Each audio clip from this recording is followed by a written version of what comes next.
Good evening, everyone, and welcome to the March regular business meeting of the Hillsborough Board of Commissioners. And we're glad you are here, whether you're tuning in via the town's YouTube channel or joining us here in one of our Hollywood squares. I will not read the public charge, but it is on the printed agenda, which you can also find online. And we can begin with the roll call. Commissioner Bell, Present. Commissioner English, Present. Commissioner Ferguson, Here. Commissioner Hughes, Commissioner Lloyd, Mayor Weaver. I am here. And I imagine the other commissioners will be joining us as soon as they can, but we do have a quorum so we can get started. Thank you, Sarah. Do we have any audience comments not related to items on the printed agenda? No, we do not. Thank you. And moving on to item number 3, I know we do have a couple of agenda changes, and feel free to chime in if I'm missing something, because there were several. So we do have the minutes from the February 28th draft minutes were amended, and that amended version was mailed to the board on March 11th. And then there was also another item about reclassification and salary changes for both the civil engineer and lead utilities inspector. And we received that information via email today, which will also be added to our minutes from this meeting. And then we also have a budget amendment for Commissioner Ferguson to have to be able to pay for lodging for Commissioner Ferguson to go to City Vision, where she's also doing a presentation. So we're certainly glad that she is going to that. And all of those, barring any objection, all of those are scheduled to be on our consent agenda. Did I miss anything? Okay. What's the pleasure of this board? I move to approve as amended. We've got a motion from Kathleen, Second. seconded by Mark. We can roll call the agenda approval with those changes. Commissioner Bell, Aye. Commissioner English, Aye. Commissioner Ferguson, Aye. And the agenda is approved. Moving on to item number 4, we have a presentation on a proposed crisis diversion facility, which is very timely given our discussion last month. And we have Kate Finhagen and Tony Marin Pietri. And Tony, I hope you'll let me know if I butchered your name, because I would love to say it right. And I think they are going to come in and join us.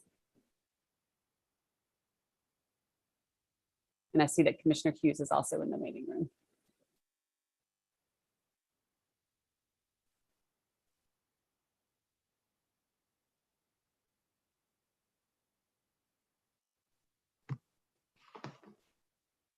Welcome, Kate. How are you? Hello, Mayor Weaver and commissioners. It's so nice to be here. Is my partner Tony in? Oh, he's about to come in. And you said his name just right. It's Marin Pietri. Great. And if you all are ready, we will get started. Do I have screen sharing ability?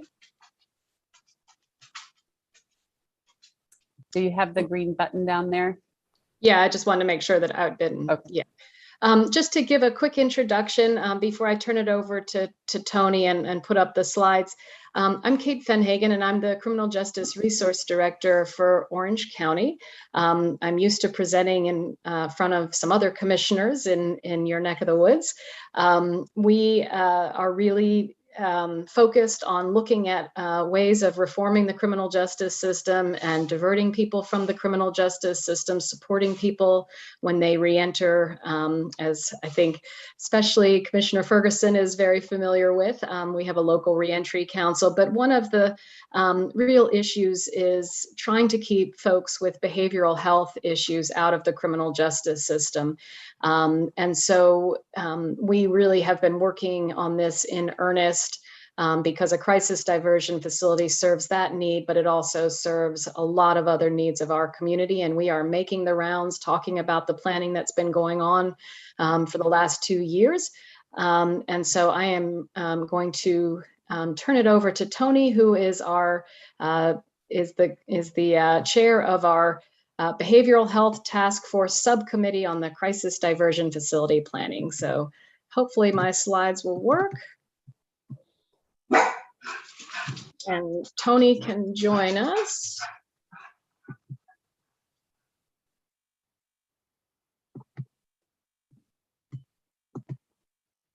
Are you all seeing the screen? We sure can. Okay, great. Tony, are you there?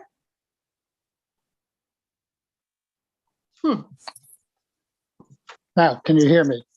Sorry. Now we can. Okay, so I know we don't have a lot of time. As Kate said, I chair the subcommittee that is supported by a number of people across the county to make the recommendation we're going to share with you. So I'm going to go through this pretty quickly, maybe leave some time for questions and discussion. So the topics we're going to cover are a bit of background, look at the current situation in Orange County that led to the recommendations where we proposed to the Board of County Commissioners, and then look at the recommendation and the results we expect and the benefits we expect, and then where we are regarding next steps. So Kate, if you go to background.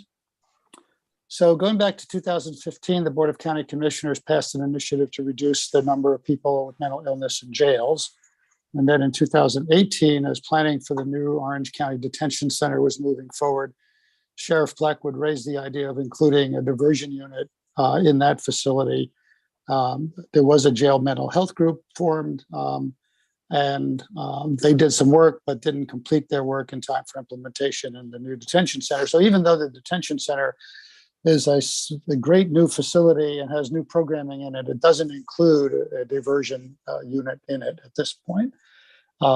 If you fast forward then to 2019, in April, the county and the state Department of Health and Human Services held a sequential intercept mapping workshop with about 32 people from the local community, focusing on the intersection of criminal justice and behavioral health. And the workshop participants identified gaps in current crisis services and made recommendations. 2 years down the road, in April, following up on the workshop's recommendations, the Orange County Behavioral Health Task Force Crisis Diversion Facility Subcommittee made its recommendations and provided the Board of County Commissioners a full report, which later in 2021, they approved funding for implementation planning. And that's moving forward, and our subcommittee's continued engagement with stakeholders and working on facility design is also moving forward. We provided an update just recently to the Board of County Commissioners and sort of supplemented our initial recommendations by adding child services, sobering services, and outpatient services, and provided an update on ongoing work. Next slide. So what we have, next slide, Kate. What we have is this multi-year series of actions that going from 2015. We have the workshop participants, we identified some gaps, they recommended a crisis center. We took that initial suggestion and then we went out and looked across the United States and looked at existing facilities and looked at the literature to identify best practices. And then we dove deep locally to talk with stakeholders in Orange County, and law enforcement, EMS, the hospital system, a broad array of folks currently involved in crisis services to see what was needed, what is needed in Orange County. And if you look at the graphic at the top, if you can see it, we have an array of entities that provide services, sort of touching on crisis services. But when looked at through a behavioral health crisis, there are these gaps and limitations in the services that are provided. So if you go around the arc, if you start with community treatment services, I liken this to when you call a doctor's office. You know, the first recording you get is if this is a medical emergency, dial 911. Well, if it's a behavioral health emergency, you dial 911. The response you get is public safety officers or EMS. Good people, good training, good policies, They know about diversion and de-escalation, et cetera. The question comes up to divert to where? If you look at the hospital and the emergency department, even the emergency department is not the best place to deal with a person in crisis. It's not the most calming environment, and there's often hallway boarding. If you look at the criminal justice system, the detention center certainly is not in a place to deal with an individual, behavioral health crisis. There are facility-based services in Orange County, and we're going to need what exists and more, but they often have exclusionary criteria. They are limited in terms of capacity, and so sometimes they're not available to provide services for a crisis. And social services may not even know a crisis is occurring, let alone be part of the solution set. So in the next slide, we follow on to what was initially mentioned at the workshop, which is we do recommend that Orange County establish a dedicated crisis diversion facility. We don't go band-aiding these little pieces and parts and try to fix it that way. We need a central dedicated crisis facility so that we fill in all those missing pieces and build on current capacity and strengths that we do. This will not duplicate or replace any existing services, because this is a brand new set of services that doesn't exist right now. And there are other important components, but they're left in an exhibit. They're not directly related to the facility. Now, I said we talked to stakeholders, and the reason we spent a lot of time doing that is that if you'd asked 5 people 5 years ago, what do you think a crisis center means, you would have gotten 5 different answers. Next slide, Kate. So what we spent some time doing is defining what exact services do we need, and how will that help you do your job differently so that we get the objectives we're seeking achieved. And those items are fairly detailed. They're in the exhibits to this slide deck, so you can look at them later. But in summary, in 4 categories: clinical services, we've recommended that we offer behavioral health urgent care for patients 4 years old and older, facility-based crisis services for adults requiring multi-day stays. Multi-day stays may be for respite or awaiting transfer to a third-party facility. Walk-in access for patients on a 24/7, 365 basis. And importantly, medical urgent care to lower the medical clearance barriers so that we do serve anyone, anytime. The criminal justice services include providing law enforcement and emergency medical services with a default no wrong door destination, so that policies that are being developed and policies that have existed can be supported by the facility, and providing criminal justice related clinical assessments and a facility for justice involved individuals. We do also lean into community treatment networking. That we'll be making referrals from the facility to third-party services with the support of a case manager and peer specialists to help individuals and families navigate what is often a very difficult process of dealing with behavioral health services. And finally, social services to provide a warm handoff and wraparound services to sustainably address all determinants of health. This may be homelessness or employment or in-family support. So if once implemented, the results we think we will achieve will meet the objectives, which is to divert individuals away from either the emergency department or the criminal justice involvement. We'll fill in all those gaps that we talked about. They're what drove our recommendation. Once implemented, we'll fill in all of those. We'll support public safety and social justice reforms. So this aligns with current efforts across the county and across the state to reform public safety. It does provide that all-important no wrong door for emergency services, both law enforcement and emergency medical services, by removing those restrictive requirements and exclusion criteria. So we're looking at, once a law enforcement officer takes transports an individual to the facility, there's less than a 10-minute turnaround before the person is transferred to clinical care and the officer is back on service. It does provide the least restrictive service when compared to either the jail, certainly, or even the emergency department. And it will facilitate collaboration across the entire county. We spent a lot of time, we're continuing to spend a lot of time working with various stakeholders to make sure the facility is well integrated into the existing network of services. so that we multiply the effect of the facility has on the community, but we also avoid a silo. We don't need an island that isn't connected to law enforcement or the hospital or other treatment services. And finally, it has the high potential for reducing costs. In terms of, where are we? Potential, jump ahead to the potential benefits slide. I think in terms of potential benefits, we see 4 categories. Clearly, the consumers and families are most directly impacted. We estimate there'll be a bit more than 400 episodes per month that could be served by the facility. And it does provide immediate access to appropriate care. Appropriate care is assessment, stabilization, and treatment. It provides benefits to law enforcement and medical emergency services by answering that divert to where, but also reduces the burden and reduces the time spent on crisis response. It provides criminal justice stakeholders with support in criminal justice proceedings, and it provides enhanced services and the most appropriate care for justice-involved individuals.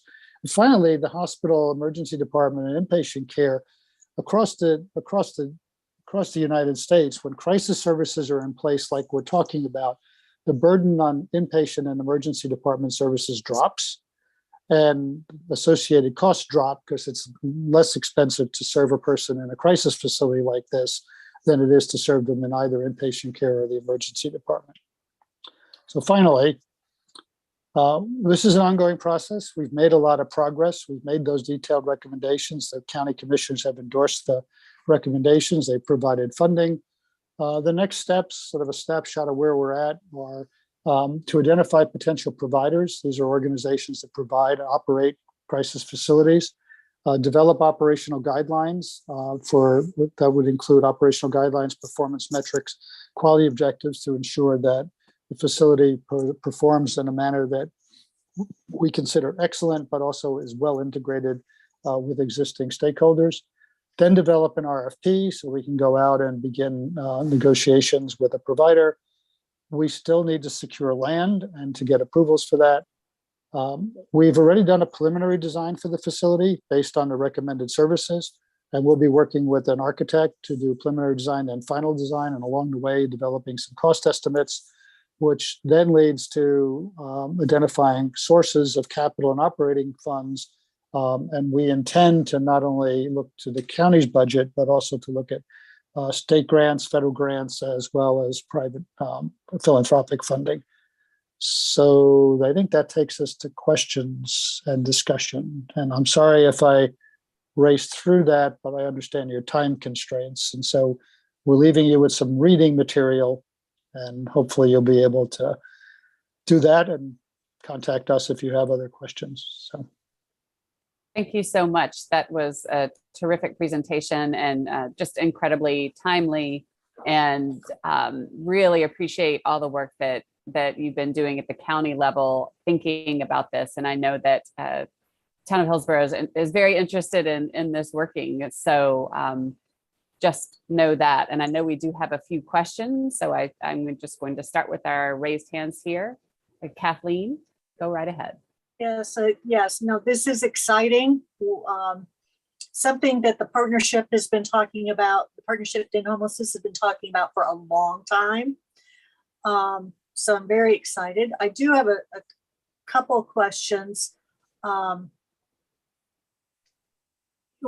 when you talk about third-party referrals, context, there's a DV survivor. She took a .357 bullet to her face, there's no program, no service that supports her. But when she is referred to services, she is turned down because of it's either the wrong Medicaid, or she flat out, is too far out. For example, Compass Center takes crisis if you're in the last 18 months. Not past that, things like that. So my question is, when the third party referrals are made, is there care to ensure that the person is eligible for the programs, and that they will take the whether it's most likely Medicaid, but other insurances, but other the financial pieces that they have. Because I do have concern having walked this person where she's promised, even when you've had preliminary conversations, and what happens is she's not, and it just re-traumatizes. Mhm.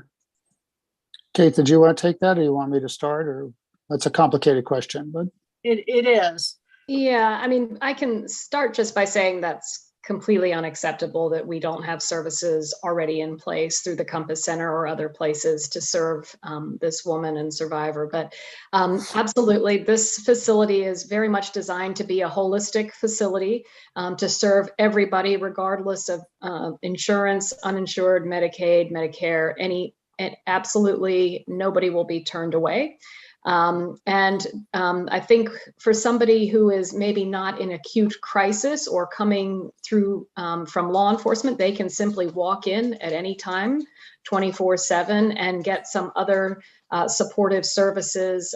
Peer support is going to be embedded in there. NAMI will be embedded in there, and there will be homelessness service advocates embedded in there. So the idea is to have a one-stop shop for anybody who has behavioral health issues, whether it's reached an acute crisis or they just want to walk in and get some resources. So that's the goal. And sorry, Tony, do you want to add more to that?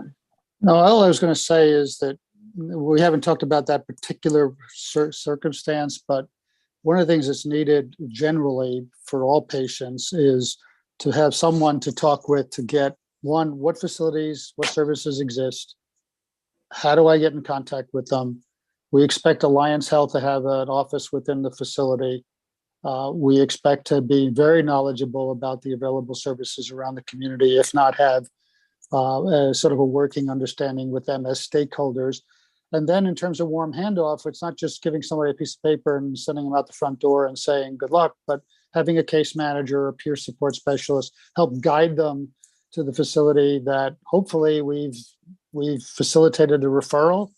But if not, we'll continue working on it. I imagine when I talk about operational standards, that's the behavior we expect the facility to adopt. I don't know. One thing I would caution is, someone like her who has no hearing, limited sight, her experience really is you need to call people. That is not what you do. No. So I want to make sure that, and I realize this is so early in the game, but somewhere in a parking lot, that you can't just hand someone a phone number and say, here's your list of resources, go forth and we'll be here if you have questions. That's not good enough.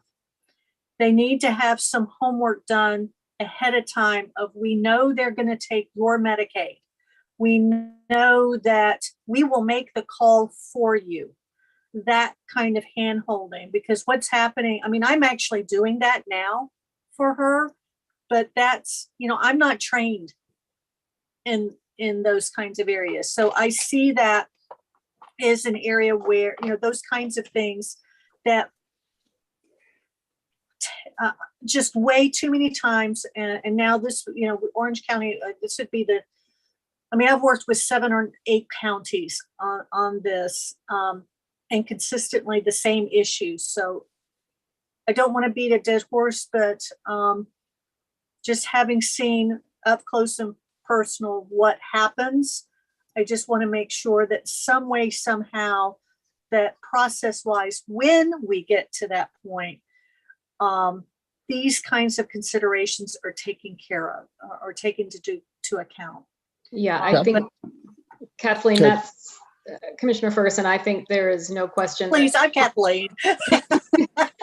Trauma-informed care and that type of support is embedded in the planning that we've been doing. So it's similar to SORAD in that way, that we are dealing with the most vulnerable people at this facility, and we need to provide that type of care that you just mentioned. So thank you for mentioning that, but we certainly hope that that's what this facility will provide.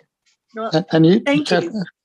Commissioner, you describe it very well. And when we say warm handoff, that's sort of a shorthand for a lot of stuff. But what we mean is not leaving the person in the parking lot with a list of people to call, but to Thank have you. that continued support to make the transition or people who know have contact with other facilities and maybe can help facilitate that. No magic wand, but that's the intent. Understood. No, thank you. And again, my questions, please, I so greatly appreciate what you guys are doing. This is, I mean, like I said, as long as I've been on the partnership, this has been a topic of conversation, and I'm just very excited. Thank you. Thank you, Kathleen. Great question. Matt. Thanks for the presentation. I have a few questions, just kind of how, the planning is going on this, and then also just some clarity around some of the terms you used. So where is the county in determining where this facility could be? And then I assume it's in the early stages of development. And then the second question is, how will folks, supposedly be transported to the diversion facility? And then the third question just is, can you go into, 400 episodes a month? So is it possible? I noticed you didn't say clients or patients. I assume one person could possibly have multiple episodes, even in one visit. So I just wanted to get some clarity on that piece. I'll defer the county questions to Kate. Well, actually, Commissioner Hughes, I think we're further along than you might think. This has been pretty carefully. The process has been very, very thorough and deliberate, thanks to Tony's leadership. He's a project manager, retired project manager at RTI, so he brings all those skills with him in addition to being a NAMI member. So we have moved very, very fast, all things considered. But I think 23, 24 is the objective for a freestanding building. Now that Tony said 2023 to the commissioners, and they appreciated his optimism, but I think 2024 might be more like it.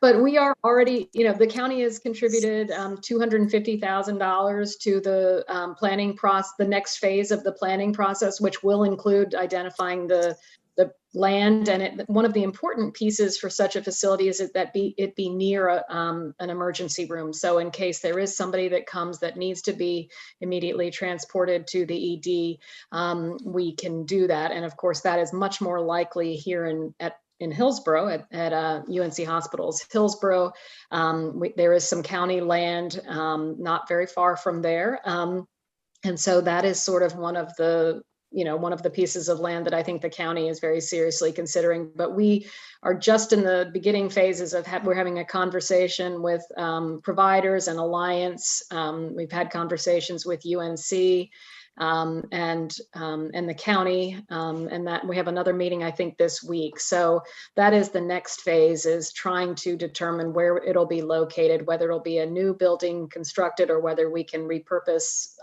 something that already exists, and who will be the provider.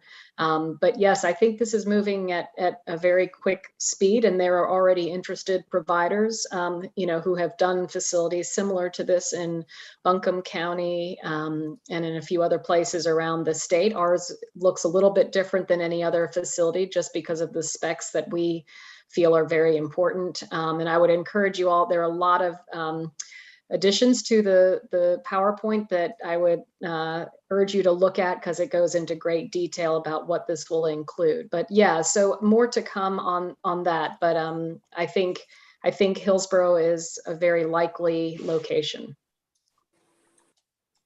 And in terms of transportation, just to add, there are a whole host of transportation issues, and within the subcommittee, we've just kicked off a sort of a subcommittee to sort of work out procedures and protocols to handle the various various cases in which transport's important, whether it's IVC or transporting minors, or transporting people to a third-party facility, or transporting people down to the hospital at Chapel Hill if it happens to be located away from there.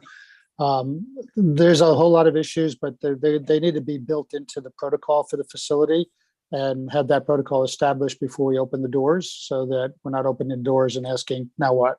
So I think that's an important piece. I think it also needs to be a facility that's close to an emergency department, because that may be needed. And there's two places for that. I do know, and we've talked to people in Chapel Hill about, traveling to Hillsborough, with a 10-minute drop off for law enforcement, it compensates for a little bit of extra distance. So I think we have some flexibility in where we can go, and what we need to do. One exciting piece, Commissioner Hughes, that is that so all of our law enforcement chiefs have endorsed, including your Hillsborough chief, have been part of the discussions, have had a presentation, very, very supportive of this. And one of the things that's really critical to them for transportation purposes is that they have a special area that they can bring people, and that there will be a very warm handoff that, will not take them more than 10 minutes, because otherwise we're going to see those people coming to our detention facility, to our magistrate's office, because it's quicker and they have to get back to work. So, but that's a really important piece of the transportation. EMS has also been a big part of the discussions and very supportive as well.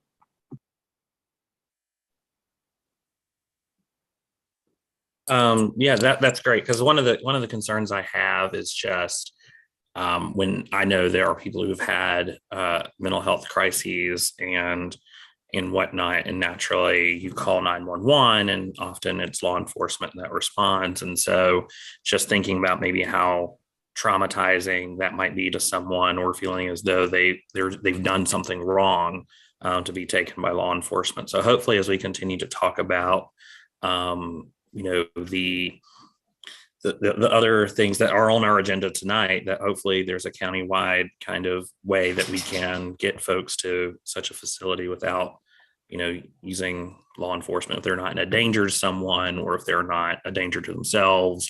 In that case, they might be going to the hospital anyway, but, that they definitely, that we have some sort of non-LEO transport at some point in the future. So thank you. Yeah, and thank you so much for saying that, because that is something that your task force has identified, and so has every other task force that has looked at this, and so have our plans. This has to be in collaboration with a community-based mobile crisis unit that is immediately responsive and can respond to those 911 calls, where law enforcement does not need to be the ones responding. There's not a question of criminal activity or violence. And our law enforcement chiefs support that as well, but it's going to involve embedding in the 911 call center the ability to triage those calls, and that conversation with Alliance is well underway. So yes, that goes hand in hand with the success of this facility.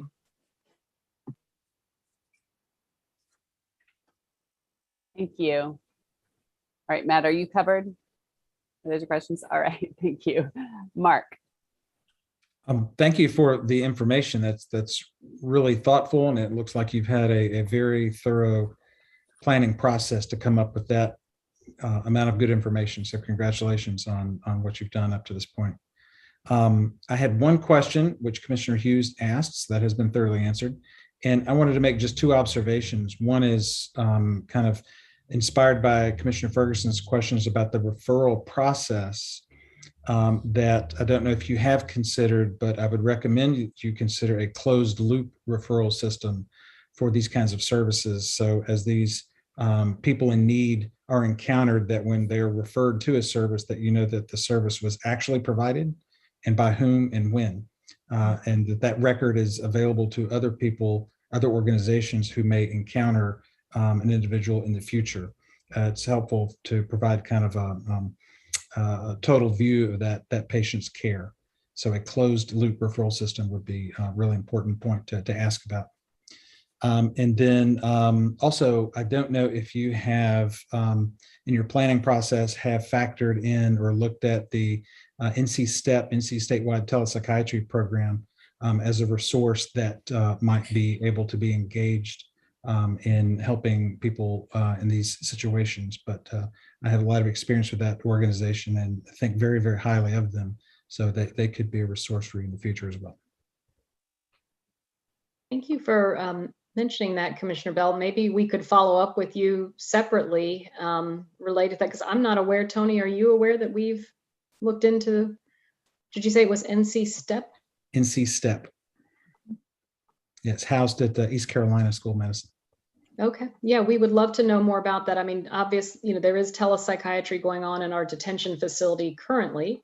Yeah, that will invariably be a part of this facility as well, although nothing replaces in-person work. But we would love to know more about that, so we'll follow up with you. Happy And to.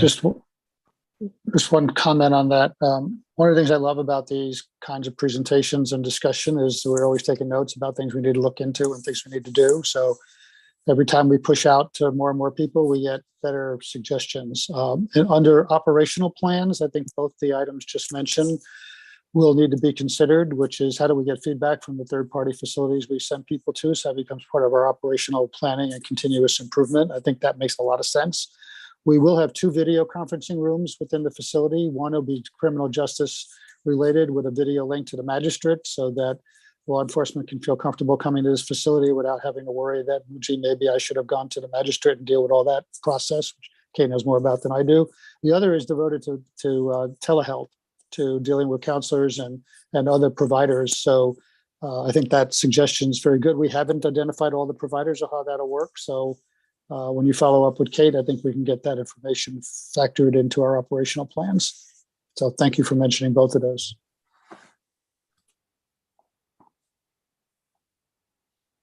Thank you. And I see that, and just because I haven't seen the question answered in the chat, Tiffany Long, if you can hear me, I'm not sure if you've seen the chat message, but I see that your hand is up. And if you need to be let in, there you are. Okay, do you have a question about this, Tiffany? All right, I'm not sure if maybe that was for a different reason, but let us know if you do.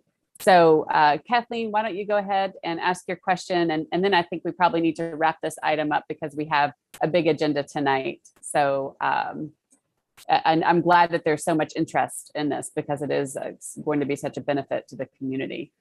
Kathleen, why don't you go right ahead? Well, first of all, thank you, Commissioner Bell and telehealth. I know that having experienced that with my survivor, it's been helpful when she's had me there to interpret. Again, it's sort of the same thing when you have people with hearing or sight.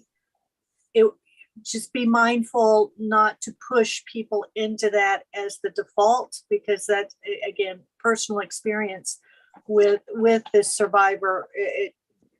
It's been awful. But I wanted to, and I'm glad Commissioner Hughes had raised the about the mobile crisis unit, because that was a question I had wanted to ask and didn't get around to it. So, the UNC Center of Mental Health Excellence in Tava and his mobile crisis unit, is that along the lines of what you're thinking of, or you would be utilizing, or what were you thinking of?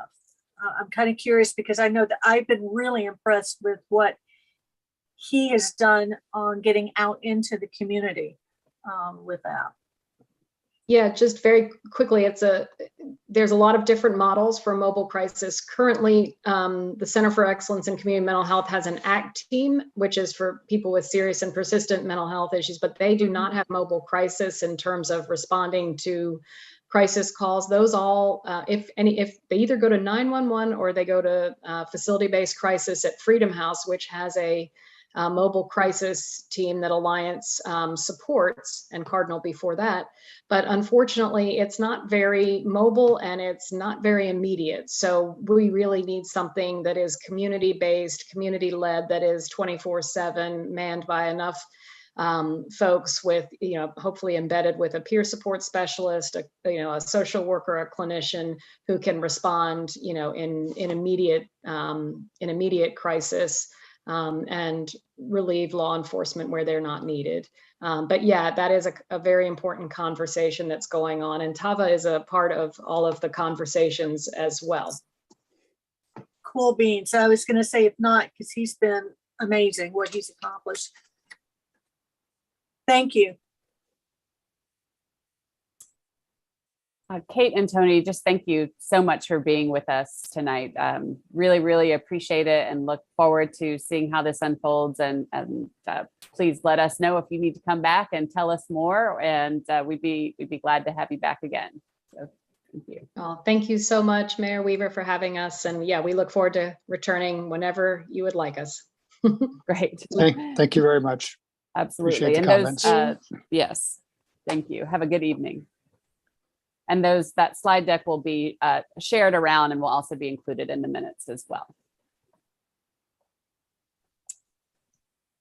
The next item on our agenda is appointments. We have 3 appointments, appointing Shara Lawrence to the Planning Board, Hannah Peel to the Historic District Commission, and Wendy Kuhn to the Parks and Recreation Board.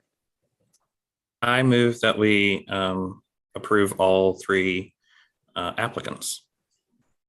Second, Moved by Matt, seconded by Kathleen. Is there any discussion?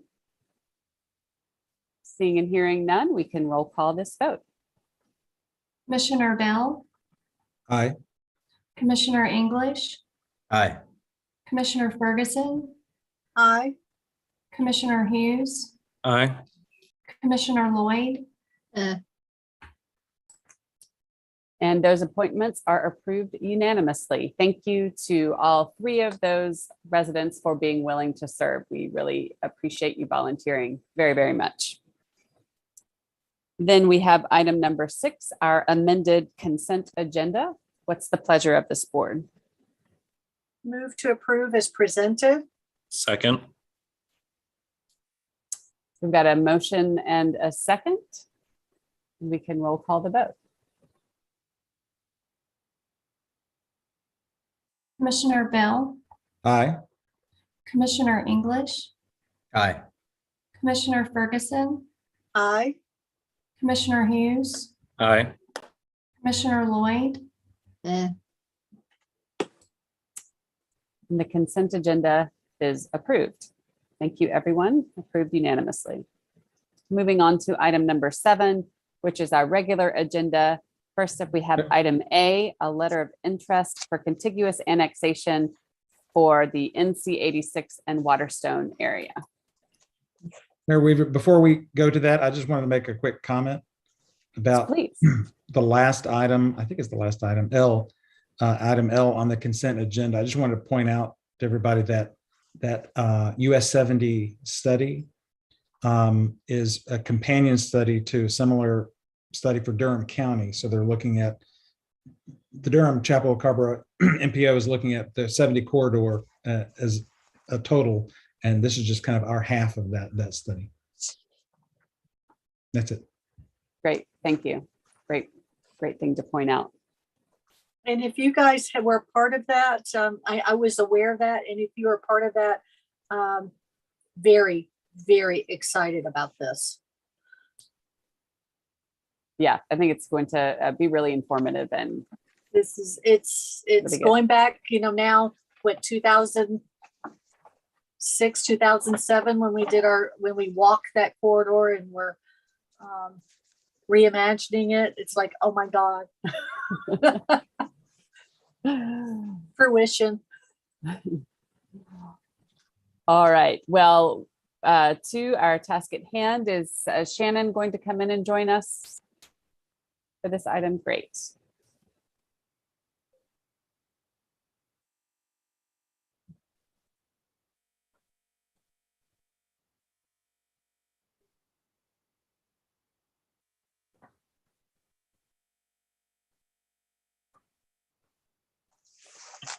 And then is Mr. I apologize if I am mispronouncing this name. Is Mr. Alcoin also planning to come in? he or is just- here, he's present, and I wasn't sure if you wanted Shannon to go ahead and introduce the item first, or if you want to take public comment first. I am sorry, I got all sidetracked. Shannon, why don't you introduce the item first, and then we'll invite him in. Thank you. Sure. So the information about this parcel is in your packet, but just for folks viewing, This is a request for annexation interest for a 30-ish acre, it's a little bit bigger than 30-acre parcel, adjacent to the Harmony at Waterstone. There is access on 86.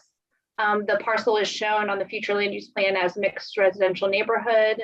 There is current streets that stub to this piece of property, and the annexation would be contiguous, and there is also water and sewer that stubs to the property.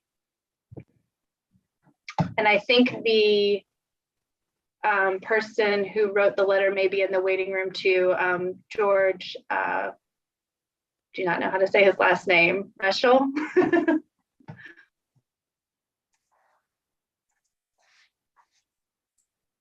And would you like me to bring those two visitors in? Sure. Yes, thank you.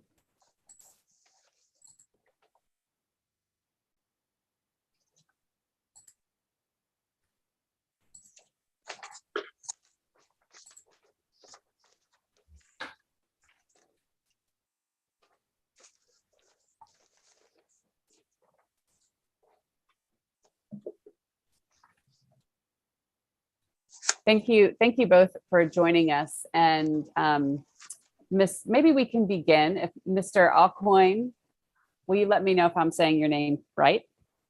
Oh, that's very close enough. It's Bill O'Quinn. Quinn. Yeah. I'm not sure if that was close enough at all. So thank you for that was kind of you. It had much worse. Thank you, Maria. Absolutely. And Mr. Riteshli, is that correct?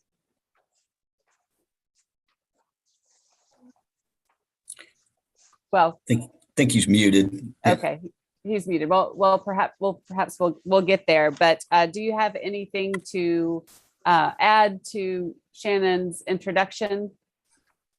Yeah, if I could. I sort of ran across this late last week, and so I wanted to give you a little bit of background. Some of you know I've kind of lived here really around the corner from that proposed development with my family the last 22 years over in Beckett's Ridge. So I'm very familiar with where that is. And I'm also a commercial real estate broker with Avis and Young, and I happen to be representing the owners of the 2.63 acre tract that's directly in front of it, kind of at the entranceway of where that proposed development would be.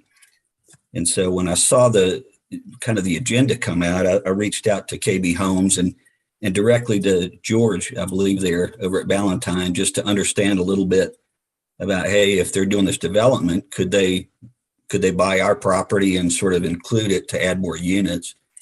And during that discussion, do I have the ability to share my screen? Would that be okay? Mike? Yeah, that would be okay. I should tell you, and I'm sorry, I should have said this at the beginning, that we try to keep our public comment limited to 3 minutes for each item. So you can, but let's keep it. Roger that. All right. So the only thing I thought would be relevant is if you can see that this is the parcel we're talking about. Just FYI, that's the blue for the proposed development, and what we represent are the 2.6 acres right there. So just thought as a point of reference, you could see where that is. So anyway, we reached out to KB. The answer is no. Talk to the town. Town sees that as future commercial, and so I totally understand that. And so what we request, we fully support the annexation of it. We think that's a great idea and a good fit, as long as y'all agree to that. What we would like is to propose that if the annexation goes forward and any development that went forward would include a sewer easement to allow those parcels on the frontage that would be locked away from the sewer to have access to sewer. So we just wanted to kind of throw that out there and say, hey, in your consideration, if you do think that's a good fit, we'd also love to have some sort of sewer easement be part of the approval so that we could develop those sometime in the future after they would be annexed. So appreciate the opportunity to kind of share that. Absolutely. Thank you very much for joining us and filling us in on that piece of the puzzle. You're welcome. All right. Now, Mr. Riteshli, are you with us? And you can unmute yourself when you're ready.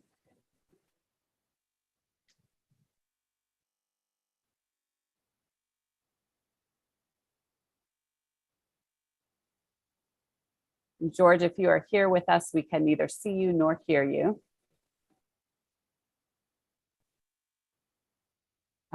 Well, at this point, I will let board members go ahead and ask Shannon questions and begin our discussion. And then perhaps we can hear from George when he is back with us.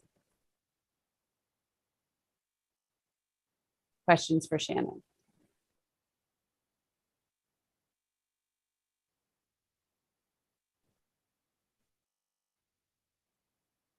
Matt, go right ahead. So, question, Shannon, is this, I think in the documentation for today's meeting, it mentioned that there, unless I'm getting the two items mixed up, that there was a phone call about this property. And so I'm trying to get to that memo, but regardless, what's the, I guess the intended purpose or project that the folks would like to eventually do is some sort of residential development. Is that right? Yeah, they noted this in the letter, but their current plan is to pursue zoning to multifamily and to construct townhomes. That can obviously change, but that's what they're looking at right now. And I guess, how does, I mean, I read some of what was in our packet, but I mean, ongoing issues about water and such. I mean, do we have an idea of how many homes they're looking to possibly construct as part of this possible project? Or will we suss that out through the fiscal analysis? We do. If you give me 1 second, I can look back through that. But they have already kind of put out about how many units they want.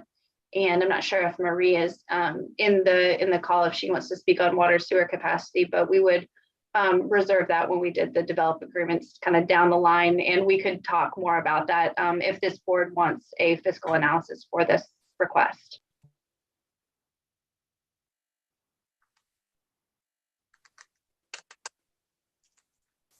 Thank you, Matt, Kathleen, and George. I want you to know I see your message in the chat that you're having some audio issues. So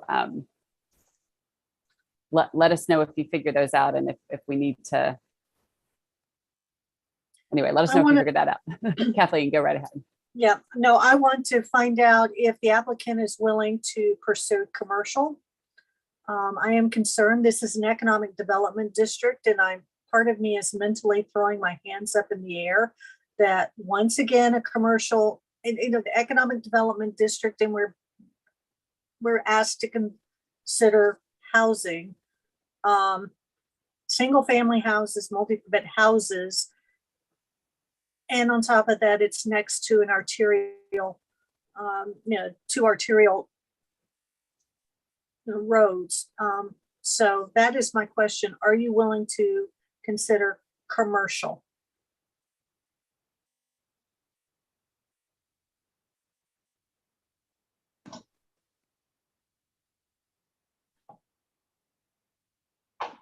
Let's see. Sorry, Sarah, I sent you a message. There's another representative who would like to come in if George can't get his audio working. Yeah, I think I hear can y'all hear me? We can hear you. Yes. I'm so terribly sorry. I'm having to take this call from my vehicle, and I've had some audio issues, obviously. Thank you for your patience, and I apologize for the delay. KB Home is looking at building townhomes on this property, and in the neighborhood of 150 or so. The exact number hasn't been really determined yet.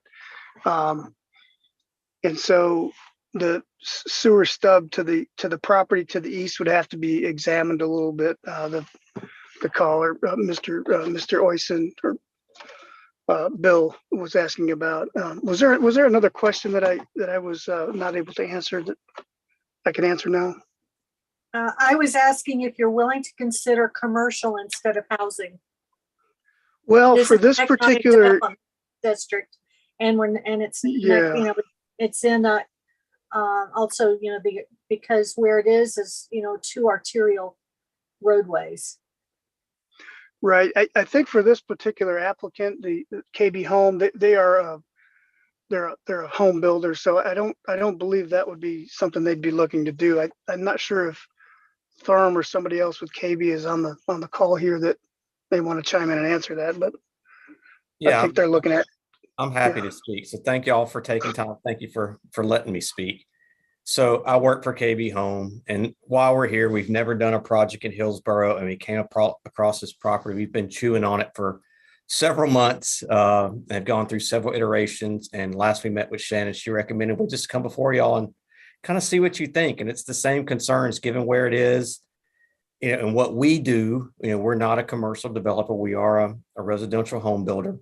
And so obviously we would like to put residential units in there, but we want to get everybody's take and just kind of get a sense for what you guys think about this thing. It's got some challenges on the site, like George said, but some of the utility stubs are there, but we're going to have to peel the onion back a little bit to make sure it all works. The site has some topography, but given that it's adjacent to Waterstone, we thought kind of continuing that residential may not be a bad idea. So I hope that answers your question. No, I appreciate it. Thank you. Mm-hmm.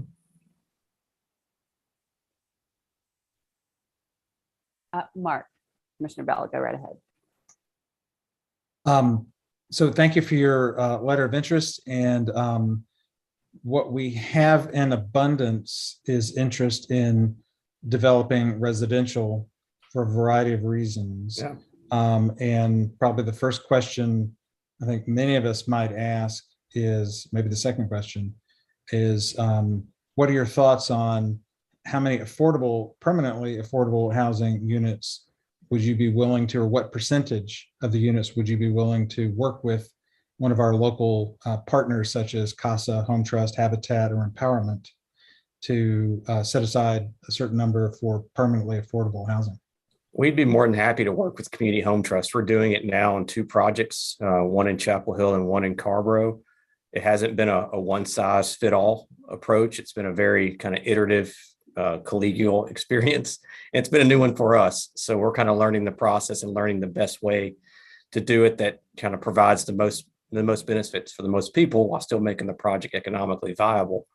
If you asked me to commit to a number right now, I couldn't do that, but I can certainly commit that we would be willing to figure out something. Thank you. I think a percentage would be more meaningful than a number for a variety of reasons, but I'm glad to hear that you have current experience and that you'd be willing to have that conversation. Thank you.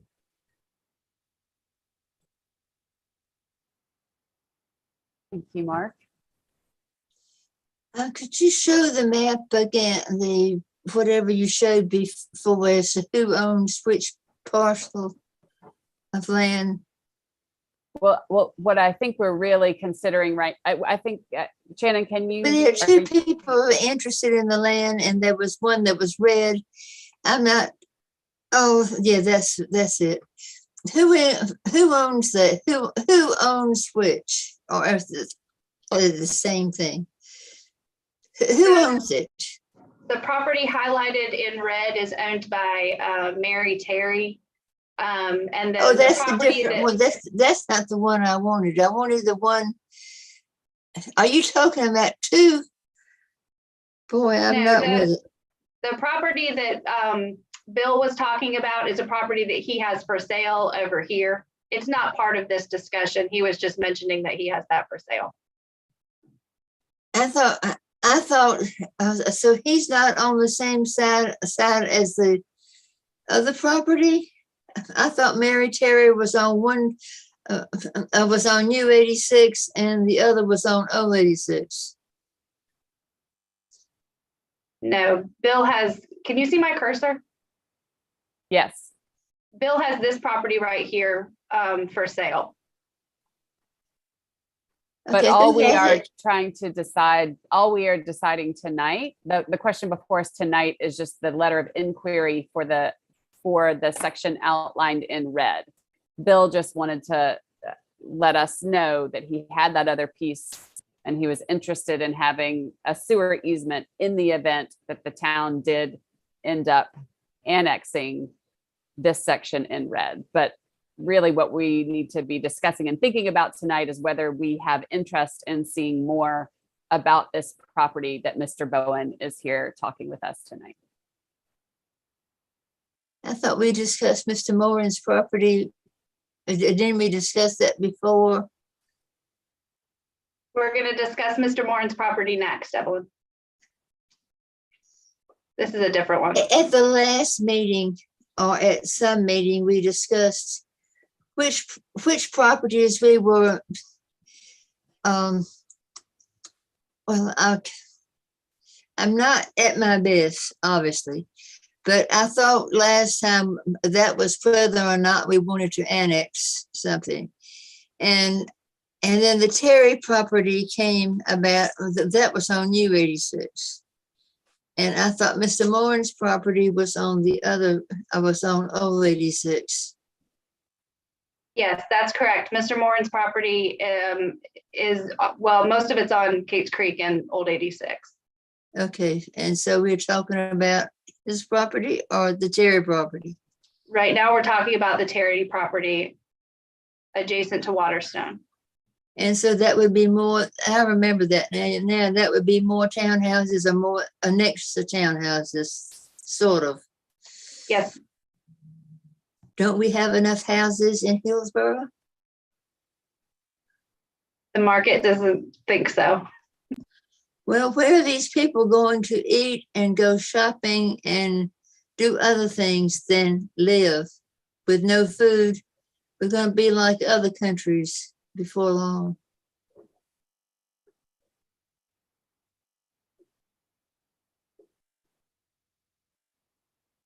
And the people who already live in Waterstone were promised a lot of stuff, which Mr. Moran didn't have anything, I don't guess, to say about it. But that property that was shown, I thought was, in the beginning, was thought about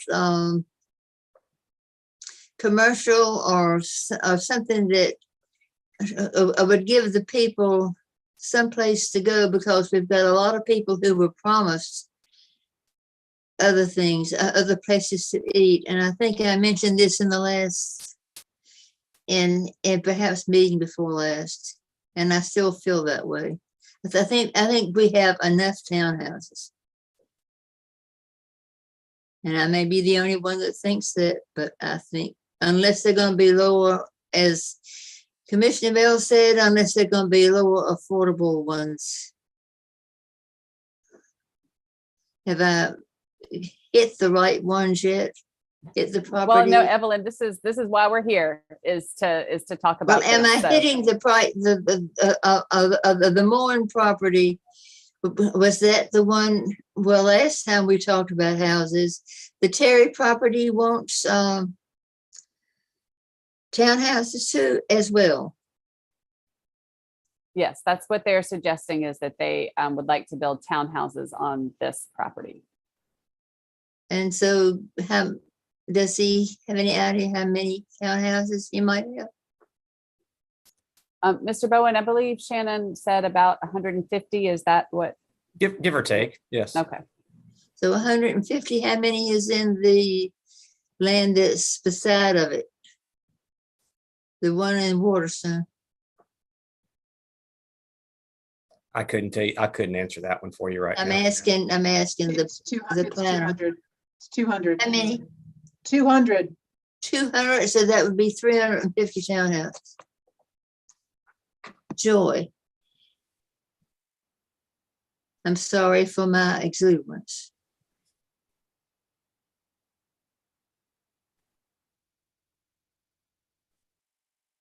Rob. Go right ahead. Similar to what Commissioner Bell said, Mr. Bowen, I would be really interested in a percentage of affordable homes or units based on that, 150. So if I'd like for you to think about that, and but it it would need to be a significant, percentage for me to support this project. I think similar to what Evelyn is communicating is I feel there's enough in that location right now. But if you can think about that and come back and give us a percentage, I think that would be very useful.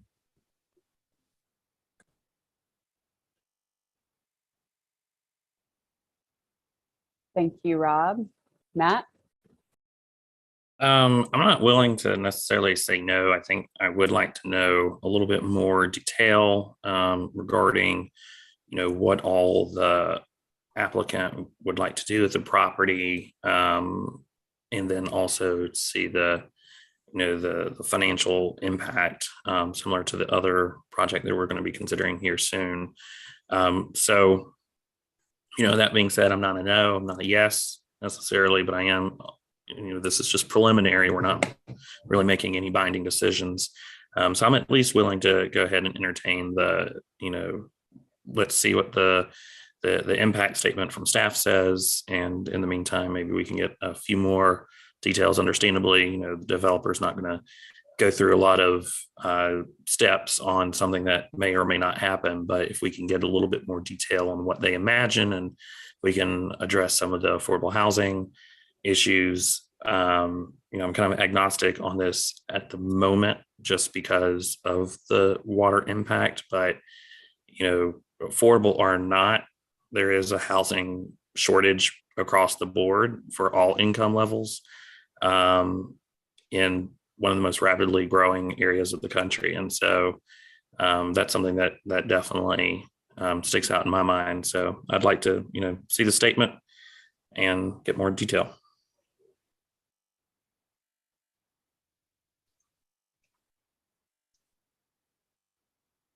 Thank you, Matt. So in the interest of helping us move forward a little bit, so I'm hearing, would it be accurate to say that that there's at least some majority of board members that would be interested in seeing more if there is an affordable component and having that fiscal analysis from town staff? I'm getting a thumbs up from Rob and Mark and Matt. And Evelyn, I heard you say you're not enthusiastic unless there was an affordable. I said affordable because we have enough expensive townhouses, and you have to think about the water and the sewer capacity and all of that. We haven't even gotten that far. That's right. That would be. If you want me to go into water and sewer, I can, but I'm really not in the mood to do it right now. This is not I'm not feeling the best, so. I'm sorry you're not feeling good. Well, I'm sorry, but I'm going to be more.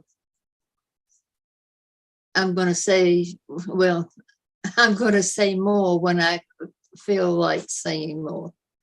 But affordable, I might could live with, but I just don't see that many townhouses for that much water use. All right. Kathleen, what's your sense? Like I said, I'm throwing up my hands, an economic development district, and we're talking houses. Matt, do you still have your hand up on purpose? Okay. I do want to see affordable housing. What I'd like to see is if there's housing, it's like you have commercial, and I'm willing to entertain that it's affordable housing, but only affordable housing. But I'm frustrated that we have, if it's prime commercial on the arterial, but the more houses we put in, the rest of the land that we wanted commercial will never happen. And I fear that we may be past the point of no return because we keep doing more houses, but I think it is the wrong move. I agree with the water sewer because, I am looking ahead and always have. I feel like what we've done in pushing development south, it's had an unintended consequence of halting development in the north, which actually feeds in traditional development patterns. And with, in the decades to come, I'm hoping that we will have some redevelopment or development, not redevelopment, that's probably the wrong word, but except for the 70 corridor commercially, but that we remember the north side. But if we use up our water sewer capacity for everything south, then the north is left behind. So that is a very wordy statement of saying, unless it's going to be a boatload of affordability, and I do mean a boatload, it's a no for me. Yeah. Thank you, Kathleen. Mark? Shannon, could you please clarify the current zoning? Because in the packet and then the online map, it says, my understanding is mixed residential neighborhood, which can include all residential, but in a more compact way. Is that accurate, or is it? Right. So the property is currently not zoned because it's not in town. But it's not in town, it's not in the ETJ, but its future land use designation is mixed residential neighborhood. And the primary assumed use is residential with maybe some complementary commercial. And that I don't know if it would be helpful to read the full description, but it says the dominant land use in any proposed development is expected to be residential. Developments may contain a single or variety of dwelling types and densities, and it may integrate a variety of supportive commercial, public, semi-private, and open and public space. Okay, thank you. But Commissioner Ferguson's point is very well taken. If we're pushing things to the south and residential is selling like hotcakes and everybody wants to do it right now, then that does present a problem for some of our vision and goals for the northern part of town. So good point, Kathleen. Thank you. And just one, when we're thinking about wastewater capacity, which is such a big part of our discussions right now and thought process, this is in a different river basin than, this is in Elizabeth Brady, right? So this would be different from what the capacity issues that are on the north part. Those are separated? Yes. Okay, all right. We are a little bit limited in both, but much more in river than we are in Elizabeth Brady. Okay, all right, thank you. So, Eric. Anytime we have these discussions, the goal to me is always to make a well-informed decision. And of course, we can continue the conversation. All of the board members made really good points over the last few minutes. So one of the points that I didn't hear that we seem to go through often that should just be thrown in the mix with all the other ones, if you decide to do the feasibility study and talk about it, is that the parcel being right next to Harmony at Waterstone, since there's not a lot of road frontage from and I agree, it's like we want more commercial related development, but the lack of road frontage there makes that somewhat problematic. Maybe if it was merged with the 2 acres on the road front, that would give them a bigger opportunity for mixed development, mixed use. But the one thing that was sticking in my mind is if a developer came in and proposed a commercial development on that track, your boardroom will be full of all the residents from Harmony at Waterstone screaming, we don't want commercial development right next to our development. So I realize there's lots of competing interests. I just wanted to throw that observation out as well. Yeah. Thank you, Eric. These decisions are never simple, are they? Lots to think about, and agreed, good comments and questions that people have made. So I wonder if what we should do just to help us move forward is to make clarity if anyone would like to make a motion on how to move forward with this. So we've got clear instructions and what we're looking for. All right, I'm prepared to make that motion. So I move that we would like to see more on this annexation request, specifically asking staff to conduct a fiscal impact analysis as well as ask the applicant for more details about their project, including how much of the development is proposed to be affordable, and the methodologies by which they will do that with an eye towards permanent affordability. I'll second that. Got a motion and a second. Is there any more discussion? Yeah, I would just like to make a comment to the applicant that Community Home Trust has never had a project in Hillsborough, and Kimberly Sanchez is awaiting your phone call. That's great. And, again, just a reminder to folks who may be watching that this is very preliminary, and this is just a move to get more information. This is not, a do or do not do a project part of this process. So is there any further discussion or commentary before we decide how to move forward? Okay, then we have a motion and a second. Sarah, can you roll call the vote, please? Commissioner Bell, Aye. Commissioner English, Aye. Commissioner Ferguson, Sorry,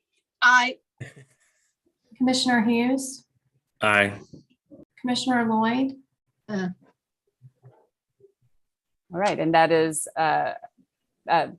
that motion for interest and a fiscal analysis is approved. And so thank you for joining us and bearing with us, Mr. Bowen. We just have so many things to think about, which I know you probably encounter it in the other jurisdictions as well, but it's all, we're trying to be very intentional. So we look forward to Mayor seeing you again. Jim, Yes. my apologies. I actually vote nay. Apologies, I got distracted by dogging. Anyway, my vote is actually nay. Okay. I realize it's a motion carries, but I am on record.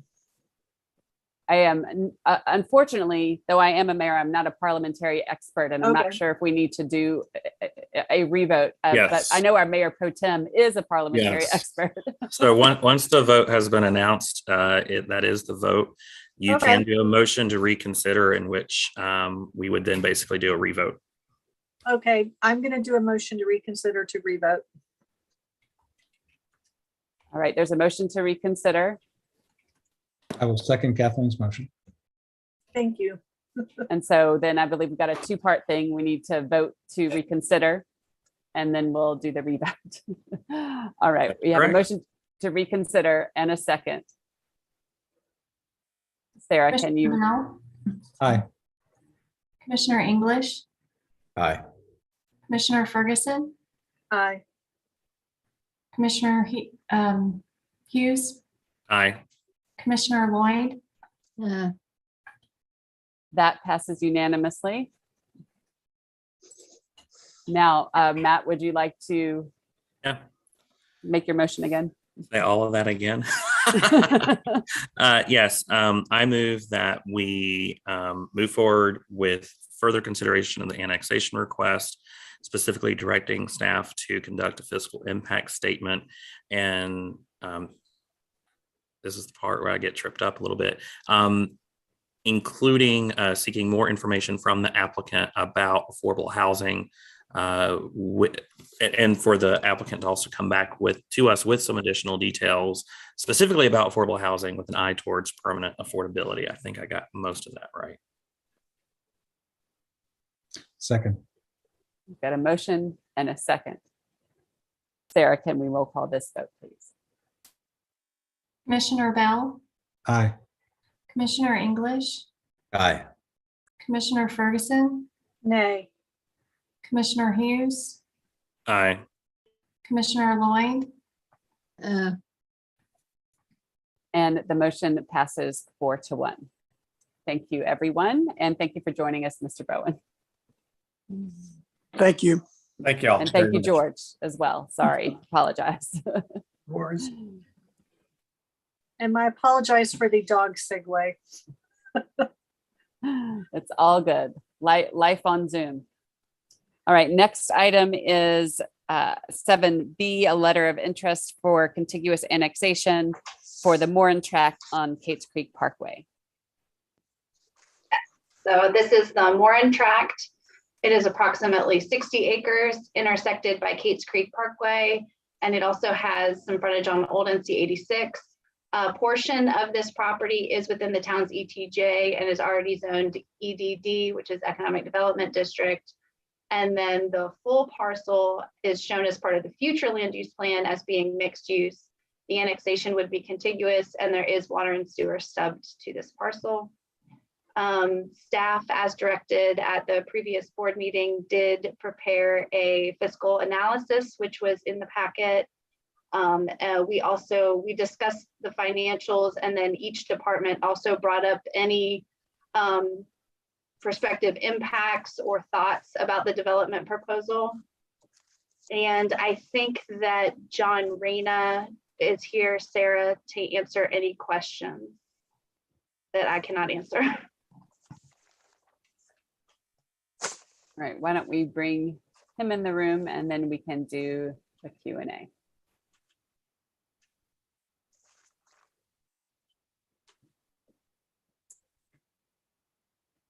And welcome, Mr. Reyna. Thank you, Mayor Weaver.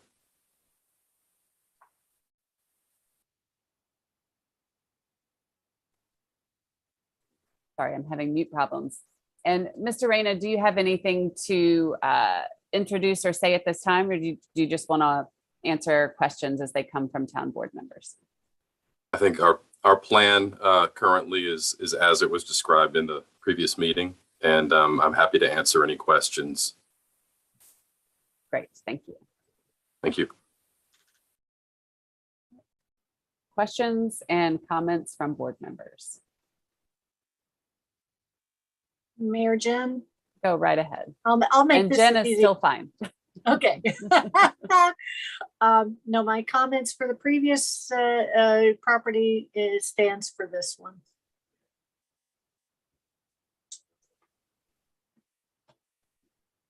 Okay, thank you. Mark.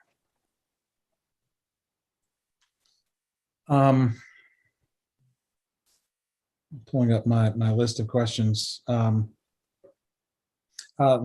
The mix of commercial and residential is appealing. I have a question to the applicant on the south portion of the project. It doesn't look like there's road frontage there for secondary access. Can you speak to ingress to the proposed property to the south? Is it just on Cates Creek Parkway, or were you envisioning having secondary access to 86? Thank you, Mark. I appreciate your question. We're currently envisioning a road that connects Old North Carolina 86 with College Park Road, which would serve both the Waterstone parcel to the south, which we're not associated with, but also serve the southern portion of our site. Okay, thank you. Yeah, so I kind of looked at the proposal in three different ways. One was, as you described, the proposal for commercial on the north end and the south end with residential in the middle. So of course I like the commercial part a whole lot because that's what we're lacking. And just observe that in the central part, 738 units seems really dense. So have concern about the number of units. That, as far as I know, that may be the second biggest development that we've approved since I've been on the board, but I don't know if it's bigger than Waterstone in terms of residential units, but that's substantial. So it's not a small ask at all. It's actually huge. Mark, I think the 738 number you may be incorrect. We're looking at between 300 and 400 units max of total residential. 300 to 400. Yes. Yeah. All right. And that's depending on the zoning options that we have permitted to us, whether they are attached or detached. Yeah, Mark, I think what you might be referring to was in the fiscal note, fiscal impact statement, it said population increase at 738, but it says 300 Yes. dwelling units. Yeah, thank you, Matt. Yeah. 300 units and 738 with a 2.6 multiplier. So that's where the number came from. Sorry, I'm reading my notes, which is shorthand for everything that I read.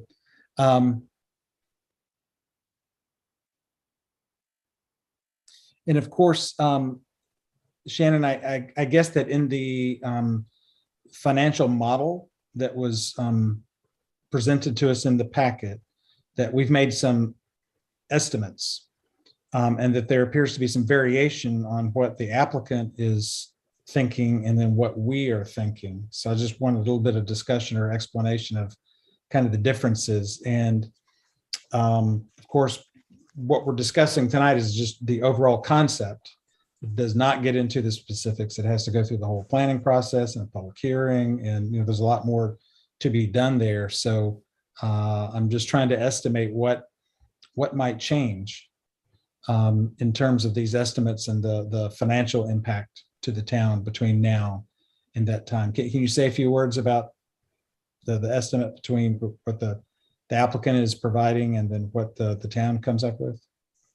Yeah, we provided the applicant's estimate just so you can kind of see the apples to apples, apples to oranges of how, because we calculate things probably a little bit differently than a developer does. So we'll end up probably somewhere in between. But I mean, there are a lot of, with a 60-acre tract like this, there are a lot of unknowns at this point in the game. And we kind of talked about this at the staff level. This is a very high level. Do we think that this is an appropriate area to grow? And do we think that this is the type of growth that we want in this area is kind of the biggest questions that we're asking. It's hard to nail down some of this stuff because, for example, they're saying they're going to try and go after a grocery tenant. Well, at 30,000 square feet, which is a relatively small grocery store, Harris Teeter is about 50. So let's say they get the Harris Teeter, well, that's going to totally throw off all of our projections with a 50,000 square foot grocer versus a 30. There's also a lot of unknowns with, I think John talked about attached versus detached and what that might look like as far as how many water meters we may need, if those are master metered. So there's kind of a lot of things that at this stage could change as the project develops, but this is just to kind of give us an overarching view of what this could potentially look like. That's a helpful explanation. Thank you. And so my next question is about affordable housing. What to the applicant, talk to us about your experience with affordable housing and what kind of percentage would you be thinking about to guarantee for permanently affordable housing, working with one of the partners that I listed earlier to make this appealing? Sure, Mark. Right now, I'm, likewise, I'm not prepared to provide a percentage. We need to study that and understand, one, what does affordable mean in this context, and two, whether we can make that pencil. But as we said before, we're happy to look at it and get creative on it. And I'm sorry, what was the second half of your question, Mark? Yeah, do you have any experience working with Habitat or CASA or Home Trust or Empowerment or any others in other markets that you might be in who help facilitate the building and management of affordable housing on a permanent basis? We have actually done workforce housing, which is reduced rent at a certain percent of median income in other markets, primarily multifamily apartments. But we have, set aside a certain number of units for that use. Sometimes those are time constrained. In other words, maybe after 10 years, they would revert back to market rate units. But again, I think, at this stage, I just don't have that information to share with you, Mark, about what we could potentially do on this site.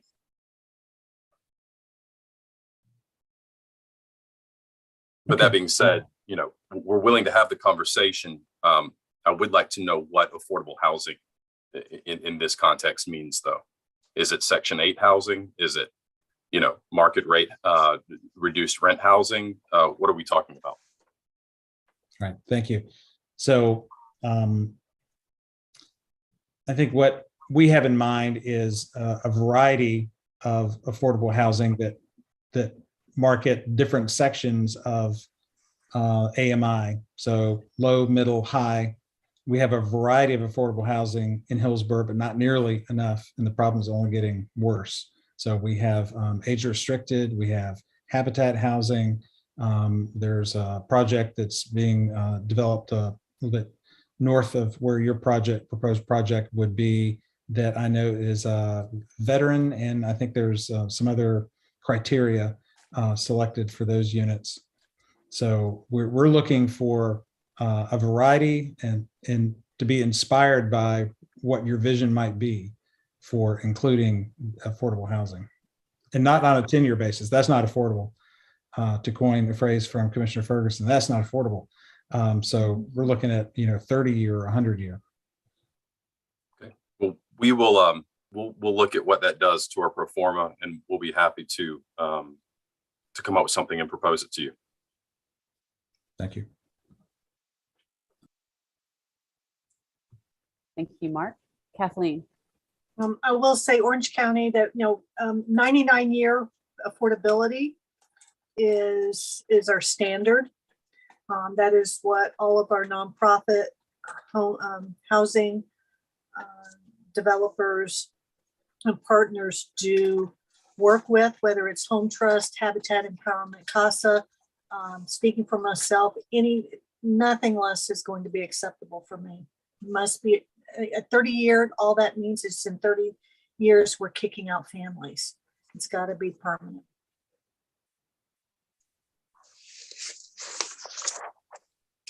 Thank you, Kathleen. And so, here we are, we're at the 30,000 foot level. Seeing if we want to go to the next step. So let's just keep that in mind as we are asking questions. And Rob, did you have your hand up? I'm going to see. I didn't, but I'll add a few things. I think Your square moved, so I assumed you did. Mark's questions answered a lot of my questions. I mean, I'm very intrigued, and I'd love to see a grocery store in this area and more commercial development. But in terms of housing, it would again have to be a significant percentage of, as Mark mentioned, a variety of affordable housing. So I think I'd like to hear how we can get really creative with that, whether it's a combination of again a variety of different affordabilities, and then to Kathleen's point too, I think it needs to be long lasting, like 9,900 years sort of long. But I live in this area on the south side, and I'm very interested in seeing some commercial development and also affordable housing. So I encourage the developer to kind of think in those lines, or in ways that we can get some of those things to this area. And the other thing I think it will do is that intersection, basically, right in front of Lafayette and stuff too, it's a dangerous intersection. I think, more, I'll end it there, but I think there's an opportunity and ways for, providing more connectivity through, to my neighborhood across the street, and then making that intersection a safer place. Thank you, Rob. Matt. I think there's two things that make me kind of supportive of this affordability set aside, is that I think that this gets commercial into an area, even if I think it is in the EDD, but if it's not, it'll be definitely adjacent enough to the EDD that I think it makes a lot of sense. I think one of the other things that the two issues Rob just mentioned, one of them that we constantly hear about is another grocery store and also road improvements on that part of 86 because it is such a dangerous intersection. I know sometimes I go down and around and come out on Millstone because it's a lot easier to see oncoming traffic depending on the time of day than it is coming down Cates Creek. I think having more density potentially in this area with more car trips, I don't know the exact term, I know Margaret does, but trips down Old 86 could hasten DOT to begin those improvements, because I think that's one of the things that's stopping a stoplight from being in that area is it's just not getting enough traffic. But then also one of the big things that we've been told by Shannon and others is that there's just not enough rooftops for grocery stores. So I think getting some additional units in that area could help us deliver a grocery store, which is something we're begged and pleaded for by just about everyone. And then, help get those DOT improvements to 86 as well. So I'm kind of favorable. I would like to see more on affordability, but I think that's relatively a small part of this development. And I think we've been told before having a little bit of residential in it in these developments help, get the financing lined up and some other things as well. So those are my views. Matt, I would just echo your point about densities and 3 mile radius density being a big factor when a grocery store looks at a site. And, in our conversations with some national chains, that has been, a primary area of interest. And they've asked us for more information specifically about housing starts in the area. So I would just agree with you on that. But we would, generally like to see housing in the center of this site that does not have any frontage, on 86 or Cates Creek, really, primarily just a tiny bit for access. But, that's really what's driving the housing in that center part. It just, commercial would not really be viable in that area due to the lack of frontage.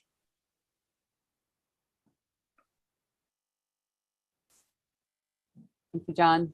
Kathleen, you have another question? Yeah, I actually do, because I know when we talked about this before, there was the concept or discussion of single family housing for rent. And that is still a concern because,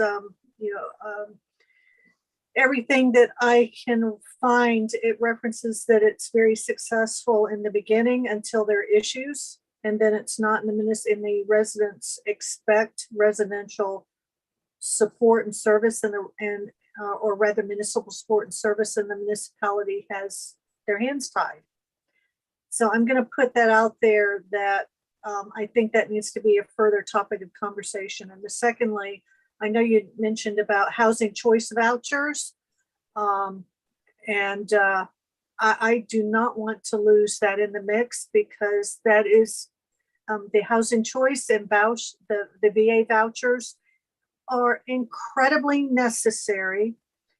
And we have people who are living in they live in substandard housing, not because they want to, but because they have no choice. So all that to say is, where there's rental properties, that's another component. We cannot forget those who are, from municipality. We need to house them. And the woods, their cars is not the answer. So thank you. Right. Thank you, Kathleen. Evelyn. Yes, I think before, since I got the two developments mixed up a minute ago, I think last time or time before last, I asked about restaurants of some sort. And there's got to be a restaurant.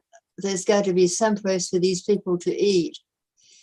I think you would have a good market for people to eat if you got expensive restaurants down in the historic district.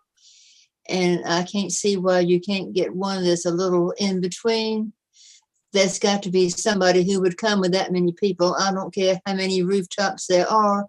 They come down town and they're people you've never seen before. And whether they come from Waterstone, I don't know, but I think you need some place for people to get food other than the hospital. I said it before and I said it again. Thank you, Evelyn. We are going to be looking at restaurant operators as a potential tenant here.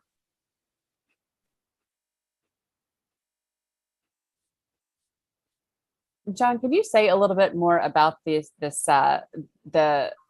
rent, the build to rent model, building on what Kathleen said, is that it's a new idea to me. I think it's a new idea to maybe all of us on the board.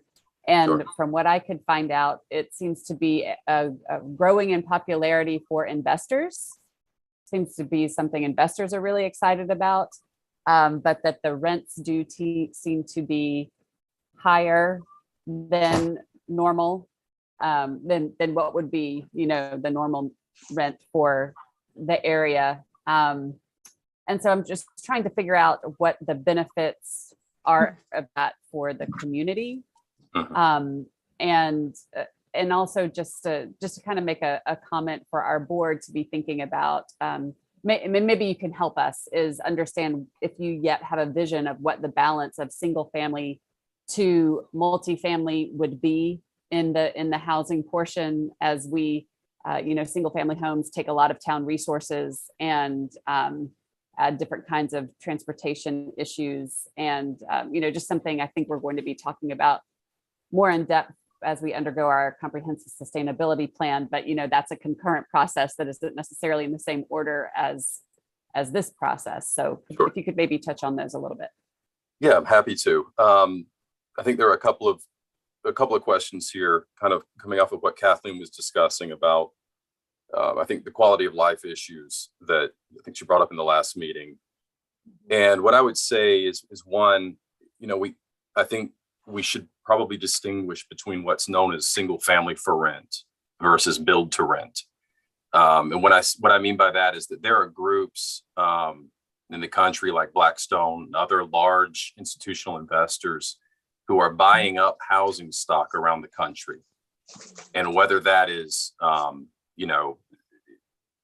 portions of neighborhoods or neighborhoods in their entirety, it creates some issues where, you have a block of renters in a for sale neighborhood, and those folks aren't necessarily being invited to the dinner party.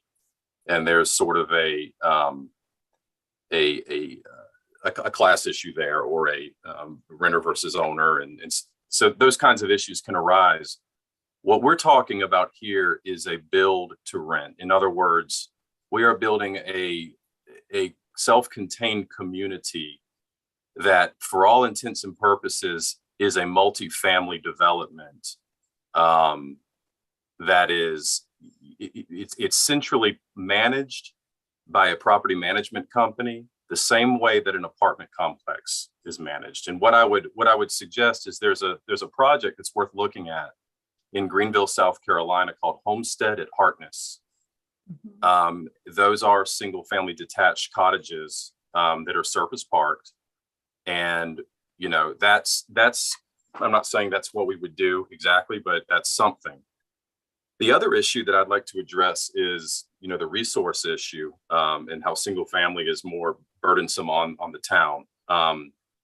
That kind of folds into a conversation that we had with Shannon and Tom King about the zoning options that are available to us under multifamily zoning designation. And what we have come to understand is that we are unable to do that detached product under that designation. So we are looking at options, to see if we can do these units as attached or other forms of rental product for the market. So, we're not there. We're still sort of trying to wade through this. We had this call last week, but I just want to explain that difference between SFR and BTR, and how we would try to avoid that by planning and managing a community holistically. And then secondly, just say that we are open to other housing types that might meet the expectations of Hillsborough and meet the zoning requirements that we would like to propose. So does that answer your questions? Thank you. Thank you. That's helpful. I'm not sure I follow. So on the unit type, so I'm not sure what are you saying, that you're looking at multifamily, townhomes, condos, rental apartment, multiple family or middle housing units, duplexes, triplexes, quads? That's correct. Yeah, we're looking at those options because we are unable to do a single family residence as a multifamily. We can't do multiple cottages on a single parcel of land. That's under multifamily general purpose zoning. So we're looking at attached options. Okay, thank you. Yes. No, I just wasn't clear if that was so. And secondly, I know that the build to rent versus the other. However, one of the things that, and it's maybe premature at this point, but again, when you have whole sections under a management company and maintenance, so 40 years from now, it's still under management. You're talking about, actually after 20 years, a generation where you need remodeling and upgrades and things like that. That is where, that's one of those areas where it becomes a big issue, in addition to the expense, which, when you're going to put in more money, you're going to raise rents and that sort of thing. So I want to understand, because so far you haven't said anything that has contradicted some of the pitfalls that other areas are experiencing with these kinds of communities. So can you address some of that? And again, high level, this is very preliminary, but some thoughts about how you're going to ensure this, from streets to landscaping to the structures themselves, that they maintain the same pristine quality 20, 40, 50, and we're in a town where houses are around for 250 years from now, as they are, the day that, it's move in. Sure. And I'm actually, if you wouldn't, sorry to interrupt you. I didn't mean to. No.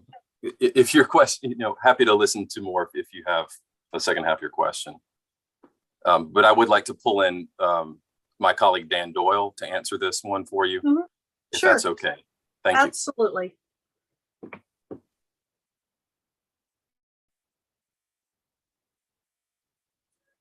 I think he'll need to be made a panelist.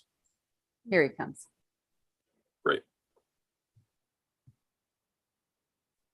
Glad to see my dog's not the only visitor.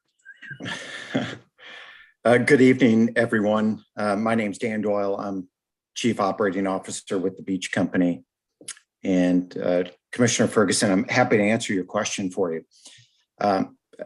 The simple way to answer that is, in 50 years, it's very difficult for anyone to say what housing stock state of repair it may be, and whether that's for rent or for sale. What I can say is our company is over 75 years old. And you could go to any one of our communities today and see that it is operated in a manner that we take great care and pride in our communities that are located throughout the Southeast. And the conversation as it relates to the difference between single family for rent and build to rent and so forth.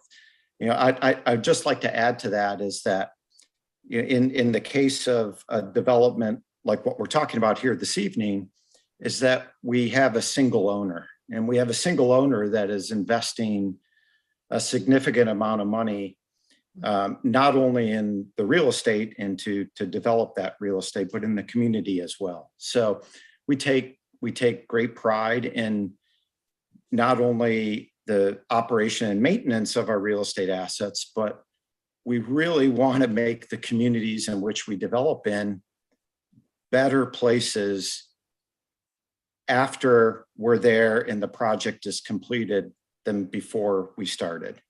And I think there's value there. There's value there for the community. There's value there for Hillsborough. And as we go through this process, hopefully we can communicate that. We can come up with a vision and include affordability and so forth. But to say what happens, what's in place 50 years from now, that's a very difficult question to answer. But I can tell you we're going to do our best, whether it's during that time that we own it or a future owner that may come along at some point in the future, that they will do their best as well. As a follow-on, but first of all, if you're going to own it, I would expect that you would think of these issues, unless you are planning to sell it, and that brings its own issues. But being around 75 years, what is your oldest community and where is it? Our oldest community is probably on King Street right now in downtown Charleston. A predecessor company of ours acquired some of the existing buildings on King Street. That company's been around over 100 years and still has multiple buildings with residential units above first floor storefront. I'll give you another example, also on the Charleston Peninsula. Our founder of our company in 1950 built a project called the Sergeant Jasper Apartments. It was 232 units and included about 12,000 feet of commercial space. We redeveloped that site. It became functionally obsolete. It no longer could no longer serve its purpose.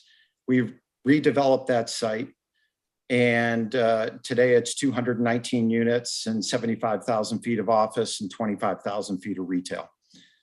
So those are a couple different examples of the life cycle of real estate and what can happen over the course of a project's life. And has it been a case of with escalating rents? And I'm not talking about taking into time value of money and inflation. So, stripping that out, is it a case of upscaling and rent through the years and the decades? Or is it the same, again, take into account time value of money. So what was quote unquote your, 100% AMI in 1950 versus 100% AMI now? Pick your point. Is it the same or is it escalating? Yeah, it's definitely escalated. And quite frankly, due to the cost of construction today. The market is extremely volatile in terms of what we're experiencing out there from a cost standpoint. So while it's not a direct one-for-one increase, but if dollars need to be reinvested, there has to be some way to be able to offset those costs. I appreciate it. Thank you. No, it's what I expected. And my comments are, this is the type of development that leads to a community that you need higher incomes, and it escalates neighboring properties and makes it even harder for working families to get homes, even on the other side of town. So it actually confirms my worst fears in some ways, but I also appreciate, on the commercial side, the possibilities and to Commissioner Hughes and Commissioner English's points. It's the commercial side would be very favorable for multiple reasons, but I see major danger zones. And, being aware that you've got, in the big picture, and we haven't talked about this with some of the others, but, Pittsburgh ran out of water, so they're negotiating with Sanford for water. And Chatham Park is still, that they will top, they've got a lot more development to go to hit their 68,000 people mark.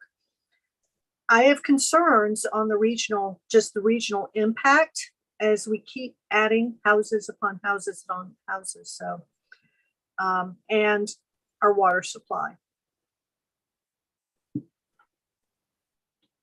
Thank you, Kathleen, and thank you, Dan. And this I would love to pop in and ask a question of Shannon, or if Marie needs to come in and answer this, is that, as we've discussed over time, we're doing, I believe it's still the case that we're doing well with water. Our water supply is strong, but the wastewater is our major concern. And so what I didn't see in the fiscal analysis was, unless I missed it, was commentary on how this might impact our capacity as we, just keeping that issue at the forefront. Shannon, are you able to touch on that? Or Eric's coming on. Eric may want to jump in. I didn't get any specific comments back on that. A quick answer on, because we've got a water capacity analysis, which of course we're working on updating. That's going to be like a year-long process, but that's been budgeted, water budgeted, for 20 years. We've been planning and anticipating. So there's that's in the model. But that doesn't mean that the board shouldn't be, and you are being judicious in the way you distribute, even though this has been planned, development in this area for a long time. I said dating back to over 20 years ago when we did the first water capacity analysis, is that approving a mediocre development today or something that you're really not that excited about prevents you from doing something you may want later. And that's where we're at. So it's important on all of these developments to make sure you feel pretty good about what you're getting, because even though we're in good shape in water capacity, like Maria mentioned, it's not going to be too far in the distant future we start hitting peak day capacities, and that may be 10 years from now having to buy. But again, sewer is really the big choke point now. But Marie can correct all the areas where I just misspoke. Thanks, Eric. Marie, what do you have to add? I think Eric and Shannon have done a wonderful job. So yes, we have hydraulic modeling on the sewer side. The parcel was included in the model. As I mentioned to Shannon earlier via email, what's hard for us to project capacities is if we are changing zoning. So our water capacity spreadsheet estimates, I think based on zoning, what we expect to go in somewhere, and I don't know all the zoning, so perhaps what is being proposed is right along with the zoning. But I'm just saying, when you project capacity and then we go and change things, and then we try to put as much stuff as we can on a potential parcel, it sort of messes up the projections. With that being said, I believe the Morin parcel was modeled for about 224 I don't have my spreadsheet, multi-family units in the past. I think probably what is being proposed now is a little bit more than that. It'd be more capacity. But again, on the sewer side, we do have some room left in Elizabeth Brady Basin, but we will need to do some upgrades to it, especially if all these come in on all the parcels we've talked about tonight, and what might come forth elsewhere around the south side of town. On the water side, Eric's right. We have the water capacity spreadsheet. Those are paper projections. And again, we don't know what's going to come down the pipe. So it's our best guess. and what's coming and when it's coming, and those are always juggling.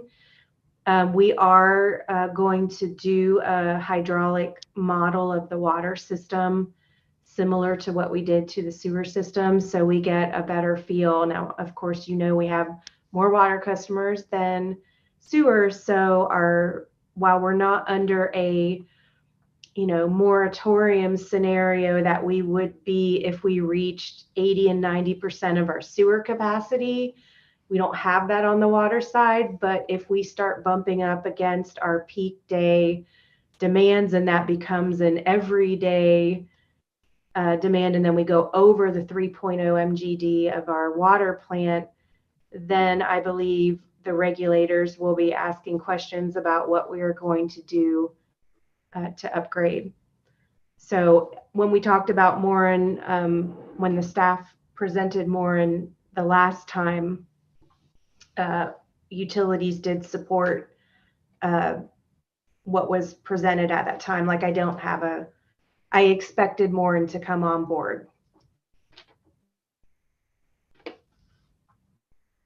Thank you, Marie. Sorry, that was really long. No, it's great information. Thank you. So the petitioners tonight really need some guidance from us as a board as to whether we're ready for annexation to move forward, or whether more information is needed, and if so, what that information is, or whether the board is not interested in annexation at this time.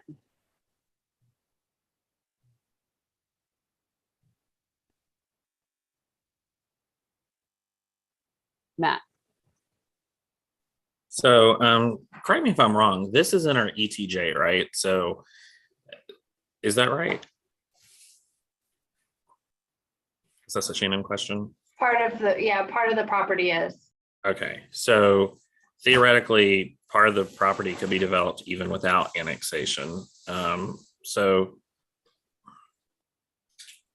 part of the property could not. It would have to go through the county. I mean, I'm in favor of proceeding with annexation, just so we can get some of the answers to these questions that we've raised. I just don't think that the applicant would want to investigate those questions without knowing that there's some level of support for annexation being the first step. This EDD has existed for longer than I've been alive, and having some commercial in it would be really good, in my opinion, even if it's not perfect. So I would be in favor of moving forward with that annexation request. Thank you, Matt. Rob, and then Mark. So I just had a quick question for the applicants also, because I believe that there's at this time, no dedication of recreation or public space. Can you all speak to that? And do you plan to have a dedication of recreation, open or public space?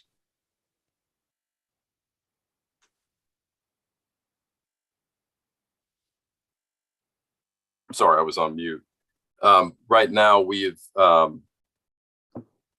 have not designed in or designed any public space. If you're talking about parks, I mean, I think the private community would have ample green space, for the residents. And I also see that Margaret has her hand up, Rob, so that often. But we have not considered dedicating a park to the town on a portion of the property. Okay. Yeah, at this point, we're a little preliminary in the plan to see that level of detail. The Okay. assumption is that the plans that are presented for the board to actually act on would fully meet the ordinance and all of our requirements. He's got an unusual product here of rental housing. It's most likely going to be private recreation, not public. And so, at this level, we always assume that, the next step will show us a plan that meets our ordinance. We always presume ordinance compliance unless an applicant tells us that they have an issue with our ordinance. So. And Mayor Weaver, I am in favor with moving forward with annexation at this moment too. right, thank you. Mark? I just want to make sure that I'm fully understanding the process. And that is, if we were to agree to annexation, there may be a future development on this parcel, or there may not. There's no obligation for any kind of, to do anything that we've discussed. But once it's annexed, is zoning, attaching zoning to the specific annexation,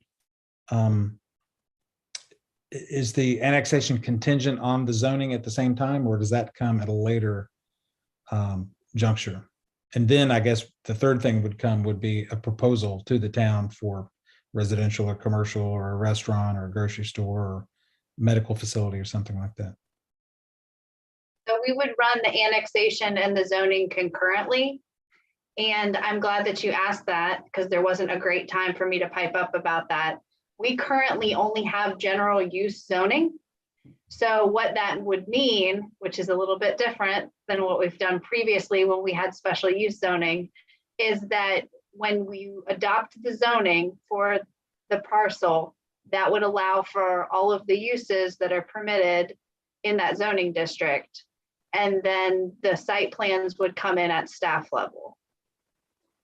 So they would have to meet all the UDO requirements.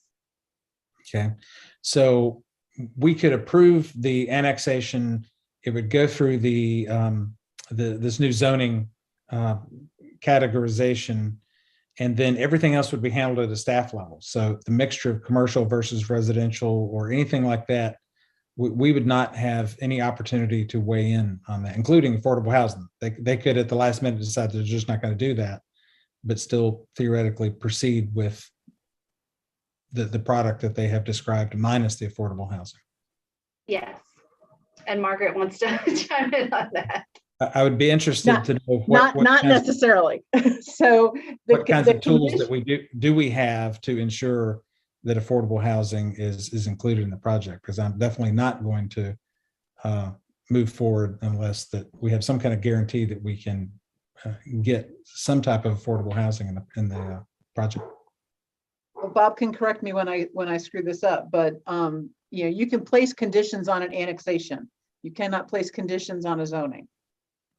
And so since this is annexation and zoning together, I believe you could do some sort of development agreement or something that would address some of the affordability issues. Some of it in terms of the uses and so forth is going to tie to exactly how they choose to zone it and at what point. If we develop a planned unit development district, which I know staff is working on to try and fill this gap that we had with special use zoning going away, then they would be able to bring us a master plan and say, in this, X% this, X% that, in this area this, in this area that, and then that becomes binding. If they want to move forward faster, then they're going to actually have to draw lines on a map and say, this portion of the site is going to be commercial, this portion of the site is going to be residential. And then they really can't move. Those lines become fixed by zoning and you can't move back and forth. The plan review would be at the staff level, but how much is commercial and how much is residential and where that line is gets pretty much set at the zoning level. And so Bob's nodding his head, so I think I got most of that right without practicing law. So yes, because there's an annexation, there are some conditions you can place, but it's not like special use permit zoning was. Okay. And are these conditions and kind of the final approved project, does that convey to, let's say that the applicant sells it to another developer 2 years from now without having done anything? Do all those rights for zoning and the use and the site plan convey to the new owner, or do they have to come back and start over again? We would make it, I'm sure we would make it so that those conditions would run with the land. I mean, otherwise, well, this would be foolhardy not to do that. Okay, thank you. And my last question is for staff. So I think you can see what the intent of the board is here. And do you feel confident that we have all the right tools to ensure that we can carry out this vision, or do you see a glaring gap that could really cause us heartburn 6 months from now or 12 months from now?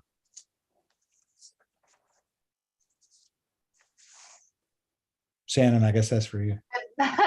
I would like to have already had in place the planned development district that we are currently exploring for projects like this, just because it's so big. Because with those, Waterstone is a good example of like a master planned area. You at least have kind of an idea of what uses are going to go into what pods and what the road network is going to look like and things like that. So there's a lot less question marks around it. But I think we could still go this path and get there. I'll have to talk to Bob more about conditions on annexation and affordable housing. And I think this affordable housing thing is very timely. I think we're all thinking more about affordable housing. And right now, and this is a total aside from this project, but it seems like this is something that comes up over and over again. And so what we may want to do and think about in the future, and I'll talk to Margaret more about this offline, is just, what does that affordable housing look like, and what do we want to require, moving forward? Because if it keeps coming up, we probably need to build in requirements somewhere versus it being kind of a case by case, site by site. But that's just my 2 cents. I think that's a good idea. And there are some pretty active conversations going on around the county that include several board members on that topic, including looking at the Carrboro framework for their vision and strategy and goals for achieving more affordable housing. So there's some, I think, with a small amount of work, that I think it'd be pretty easy to come up with some guiding principles in metrics for increasing our affordable housing stock in the future. And I'd be happy to work as needed to make that kind of happen as quickly as possible.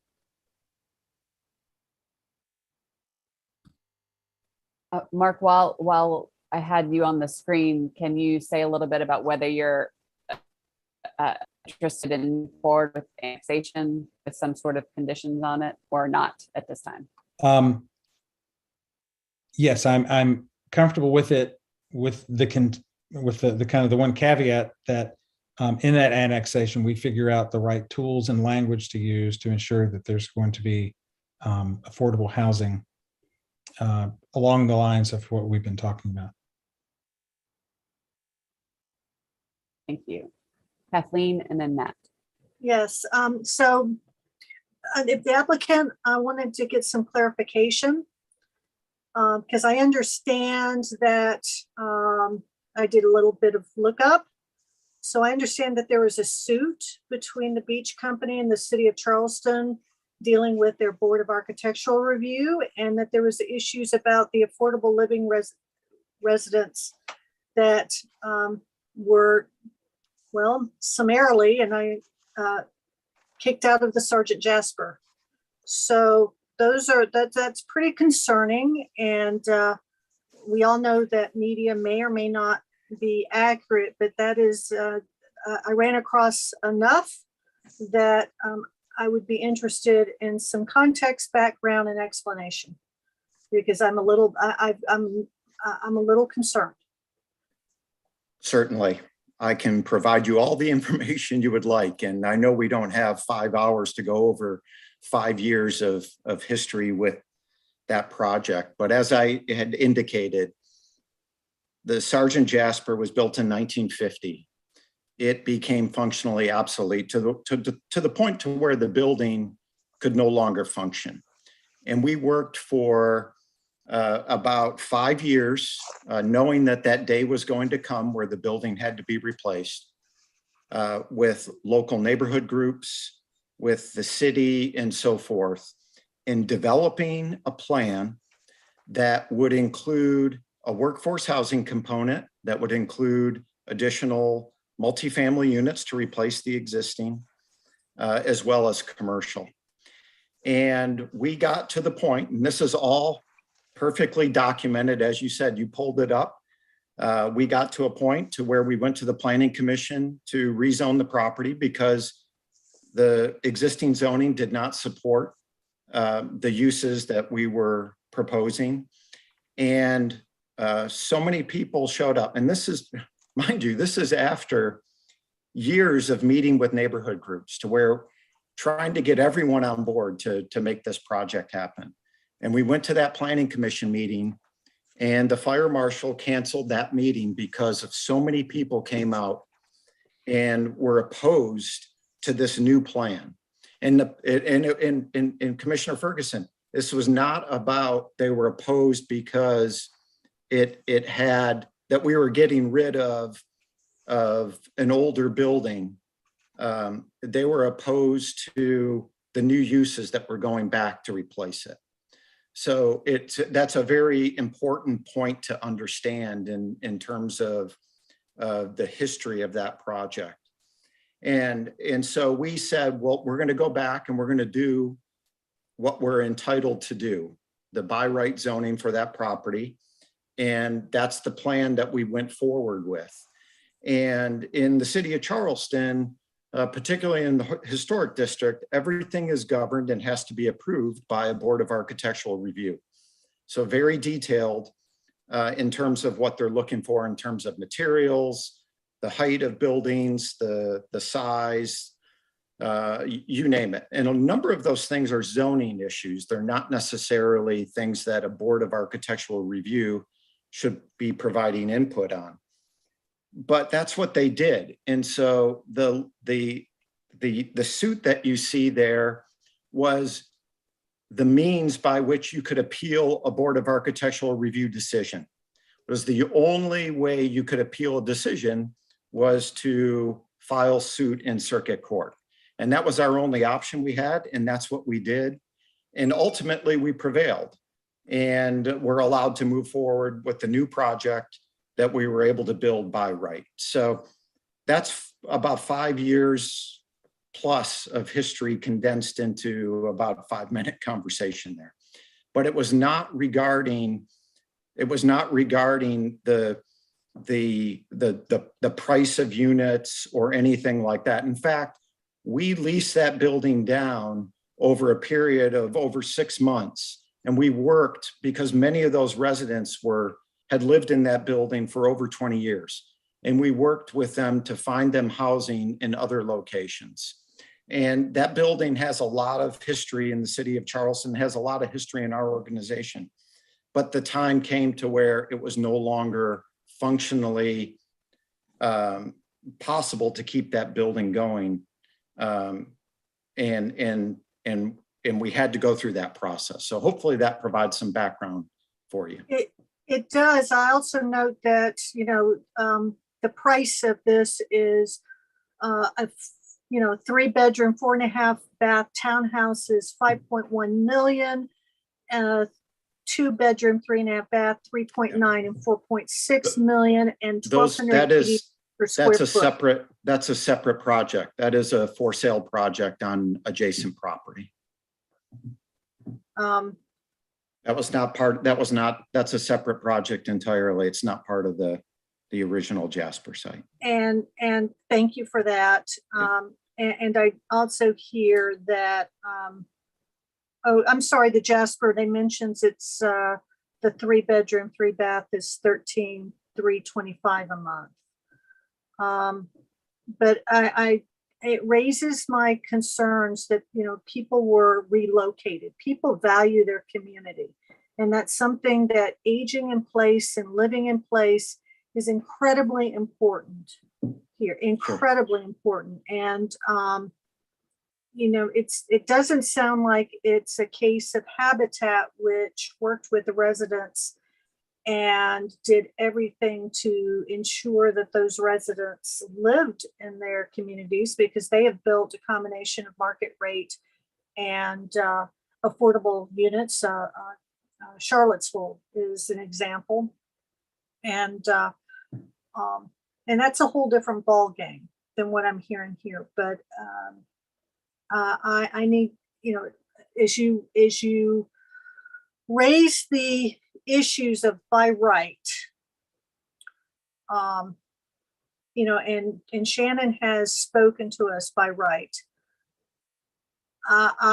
You got to do more to earn my trust, because I don't have it right now. And it may be a case of more information. It may be a case of more discussion, but I'm not comfortable handing over the keys to this property at this point.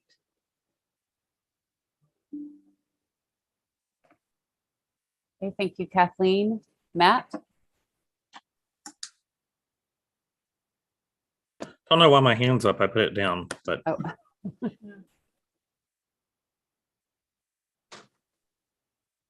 Oh. I can say something. I have dealt with this property, the whole Waterstone property for many years. I worked on it I was on a committee before it was when it was supposed to be economic development. I have yet to see what I really wanted. I like the hospital and I like the Durham Tech, but for that, and I like the fire station, of course, but we've got multifamily housing and we've got, I don't know how many, I don't think we have any affordable housing that I can remember, but we've got all types of housing. And I'm more concerned about commercial, which I don't see it coming. And the affordable housing is nice, but we've got some coming over the Daniel Boone area of that area. And I would like to be in the middle, and I would like to see more about commercial. And of course, that's not what everybody else is concerned about. But affordable housing is nice. But I think I have been fighting for commercial for I don't know 15 years, and I've yet to get it. And I did get a fire station. I did help get a fire station. And the hospital came on its own accord. So I'm not exactly impressed with more houses. Thank you, Evelyn. And I, this what is in this petitioner here is for commercial at both ends with some housing as well. And I think that I'm hearing a lot of interest and excitement about the commercial aspects and some yes, but I will yet worry about the housing part. Mm-hmm. Yeah, I have yet to see it. I don't think I will live to see it. Well, I hope you do, Evelyn. Well, I hope to live, but I don't think it'll ever be built like I would like to see it. I don't think it's fair to the people who move there and the Waterstone, which he has nothing to do with. And I'm not blaming him, but I've yet to see what I have begged for. I have begged for some commercial. And I doubt if we'll ever get it. If the town will ever get it, I won't ever get it. I hear you. Unless I could build it. So all right. my money. Matt, did you re-raise your hand? I did. I remembered what I was saying. It had been so long, actually. I thought I had accidentally didn't lower my hand. No, I was going to say two things, or one thing, but I'll update it to kind of say some of the things that Evelyn just mentioned, which is, of course, the hospital and the community college and now the fire station are all, tax exempt properties. And so while it does generate some commercial activity, and we do get, of course, sales tax and food and beverage tax from the hospital, this will give us some additional property tax revenues. Yeah, I realize that. As well. And so, and I was just going to mention that Commissioner Bell and former Mayor Stevens worked on, I think, some guiding principles when I was early on this board, and maybe that's what we should reference back to and build in those numbers and goals. And I'm happy to work with Commissioner Bell on that. On that project, because I think there were some really good guiding principles that we discussed. I think that was April 2018, and that would probably be a good document to revisit. Yeah, but I wasn't talking about the three. The three that I mentioned, I knew would not bring income. I knew that. I knew that way before you ever knew there was going to be a Waterstone. Oh, no, I just mean for anyone who's watching that they know that we're not. we Well, don't I'm need to just transfer it. saying that I know we didn't get any tax money from it. And I don't want to be disputed when if I thought you were. Houses do bring, but houses also are expensive to the town if they have to fix the roads and have to supply water. And of course, we get paid for water and sewer. That's it. And have to keep up the roads.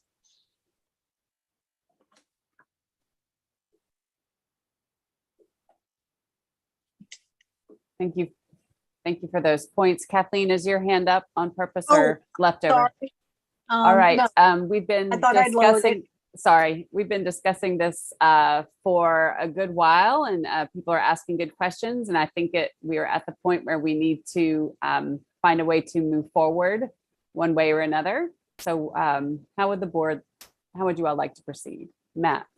I would move that we proceed on this annexation request and to authorize our staff in conjunction with or in consultation with our attorney to come up with a development agreement that will help remedy or address some of those concerns that we have, since once it is annexed and rezoned,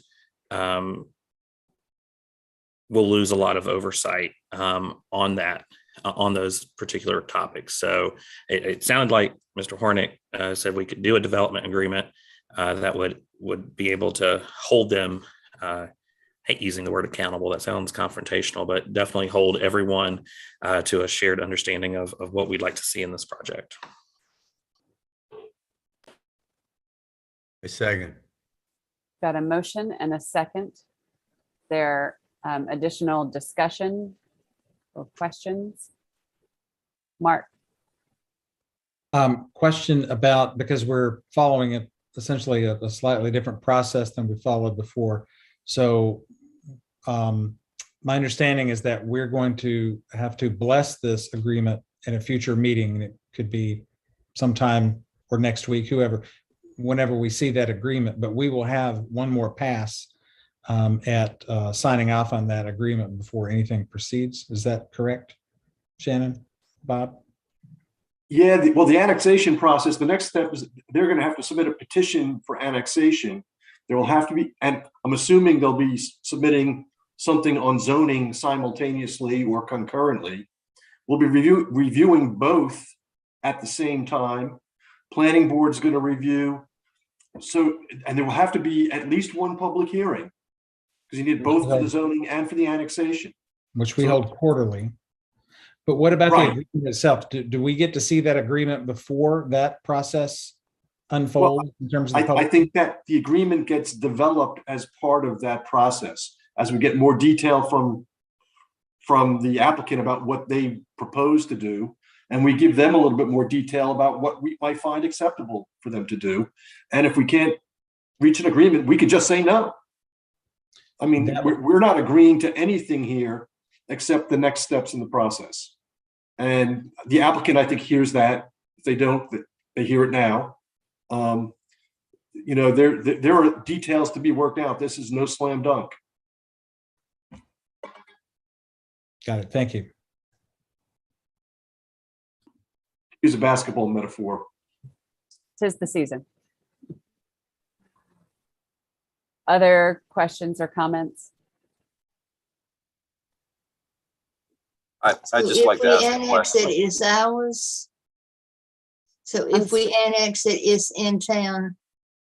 Yes, but we're not voting to annex in this moment. We are just, there's a motion to just proceed with that we're interested in seeing that petition. Jen, so I just want to clarify, because there are implications for our agreement with the owner of the property at the point of the property's annexation. And so I just want to confirm there is no annexation happening tonight. This is just merely it's merely a check along the way, so that we're not going to spend additional resources in the event that the board didn't want to proceed with the development of a, the next step in the process, I guess, is for lack of a Correct. better description.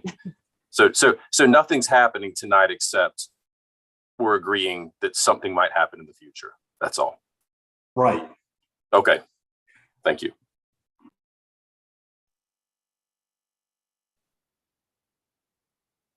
All right. Anything additional? All right, then Sarah, can you roll call this vote, please? Commissioner Bell, Aye. Commissioner English, Aye. Commissioner Ferguson, No. Commissioner Hughes, Aye. Commissioner Lloyd,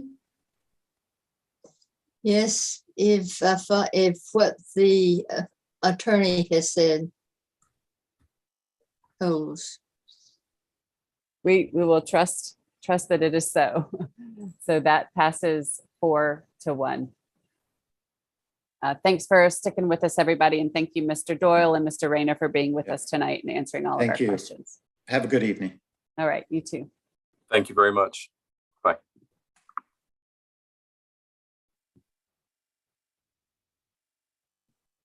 Okay, next we have item number 7C, recommendations, continuing our discussion on recommendations from the Mayor's Task Force on Reimagining Public Safety.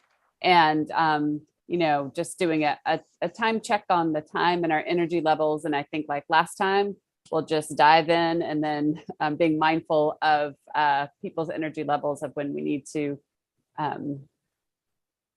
put a pause on it for the time being and move forward. And I know that we have a public comment, and Mark, do you have something? Go ahead, Mark. I was quick to raise my hand. I have a kind of a procedural question just to make sure that everybody's on the same page, because it's really unusual for us to have a two-part detailed conversation like this. And so I read the minutes very carefully about what we discussed last time, but going forward, I just want to make sure that what we're doing in this part of the process regarding the task force, very valuable work, is that we are taking a first pass just to kind of understand what the police department is reflecting on. We're not deciding anything, and there's going to be plenty of opportunity in the future for public comment and additional conversation amongst the board members about how to proceed with specific recommendations. Yes, I think that's a very eloquent description of what we are doing.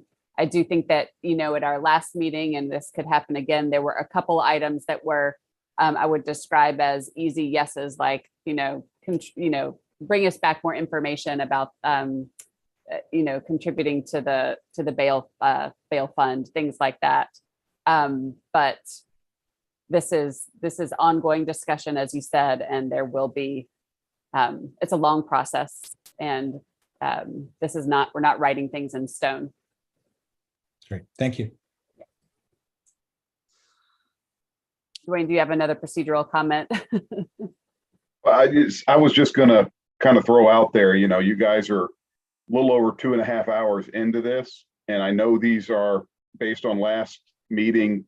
These can be long topics, and, just out of concern of not wanting to rush them, I wanted to throw out there the possibility if folks want to allow whatever the public comment is to go, and maybe we defer the discussion and move it to another meeting where we're not quite so far in. So I just want to throw that out there. I'm good either way you guys want to go. No, absolutely. I think that is a worthy question. So I think what I'm going to propose is that we go ahead and take the public comment and then address that, how we want to proceed, and if and how we want to proceed this evening on this discussion. So we can bring in the person signed up for public comment. And as Mr. Mullaney is coming into the room, well, he's here, but I also wanted to just mention that a handful of members from the task force did send out some public comment to all the board members shortly before our meeting, and that will be included in the minutes, of course, as well, and be part of our record. And welcome, Mr. Mullaney, and you have been through this routine before, and you have 3 minutes, and welcome. Thank you. Hi, I've reached out to all of you via email or meeting in person about my concerns about Hillsborough PD's weapons and uniforms. I have to say, I'm dismayed by the initial deliberations on February 28th that are available on YouTube. The recommendations of the task force are modest reforms. They're not really reimagining public spaces. For example, the task force wisely recommends ceasing checkpoints and low-level traffic stops. You don't need to listen to Steve Harvey or the Breakfast Club to know that Black families have the talk with their kids about avoiding death when being pulled over by police. This known reality was completely ignored by the commissioners during your deliberations. Seeing a majority white group making retrograde comments such as, "If you have nothing to hide," and ignoring the real danger to Black people was somewhat shocking, to be honest. Rather than have the task force introduce the recommendations, instead, they were presented with Chief Hampton's replies disagreeing with them. Chief Hampton was present on February 28th. None of the task force was, nor are they tonight. Johnny Cochran famously asked, "Who polices the police?" Well, in Hillsborough, the answer might not be anybody. Our commissioners, you all seemingly were going along with what Chief Hampton says. It was almost 2 hours into the meeting when Chief Hampton finally received the least bit of gentle pushback from a commissioner. At the height of the Black Lives Matter marches, Chief Hampton communicated with the public in a video called "Commitment to Serve," a joint statement available on the Hillsborough Town Government YouTube channel.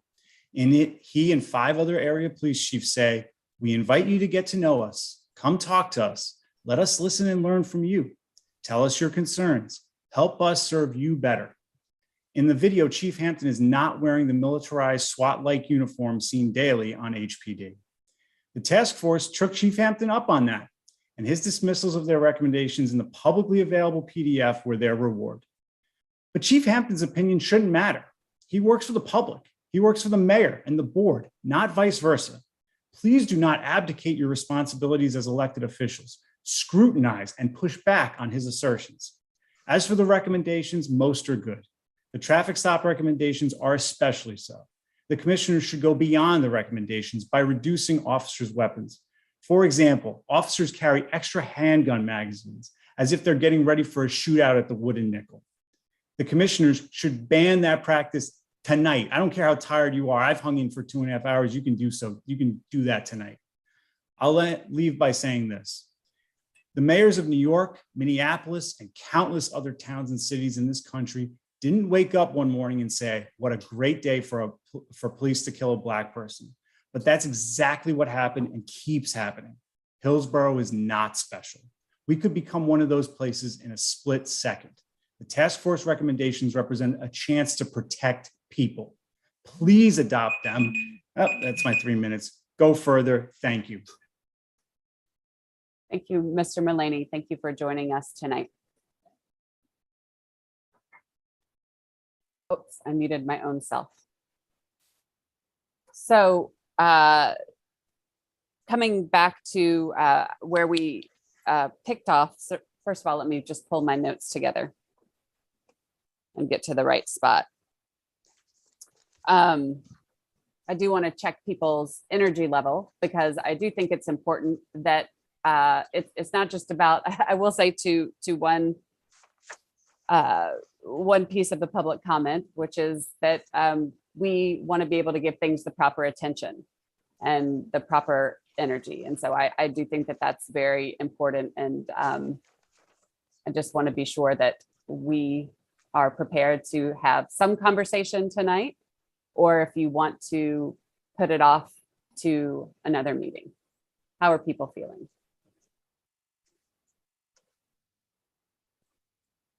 I'd appreciate a bio break and then I can get through for the rest of it. All right. Is that good with folks? Yep, ditto. Okay, let's do a 5-minute bio break. It's 9:39. Actually, let's do a 4-minute bio break. And let's come back in 4. All right.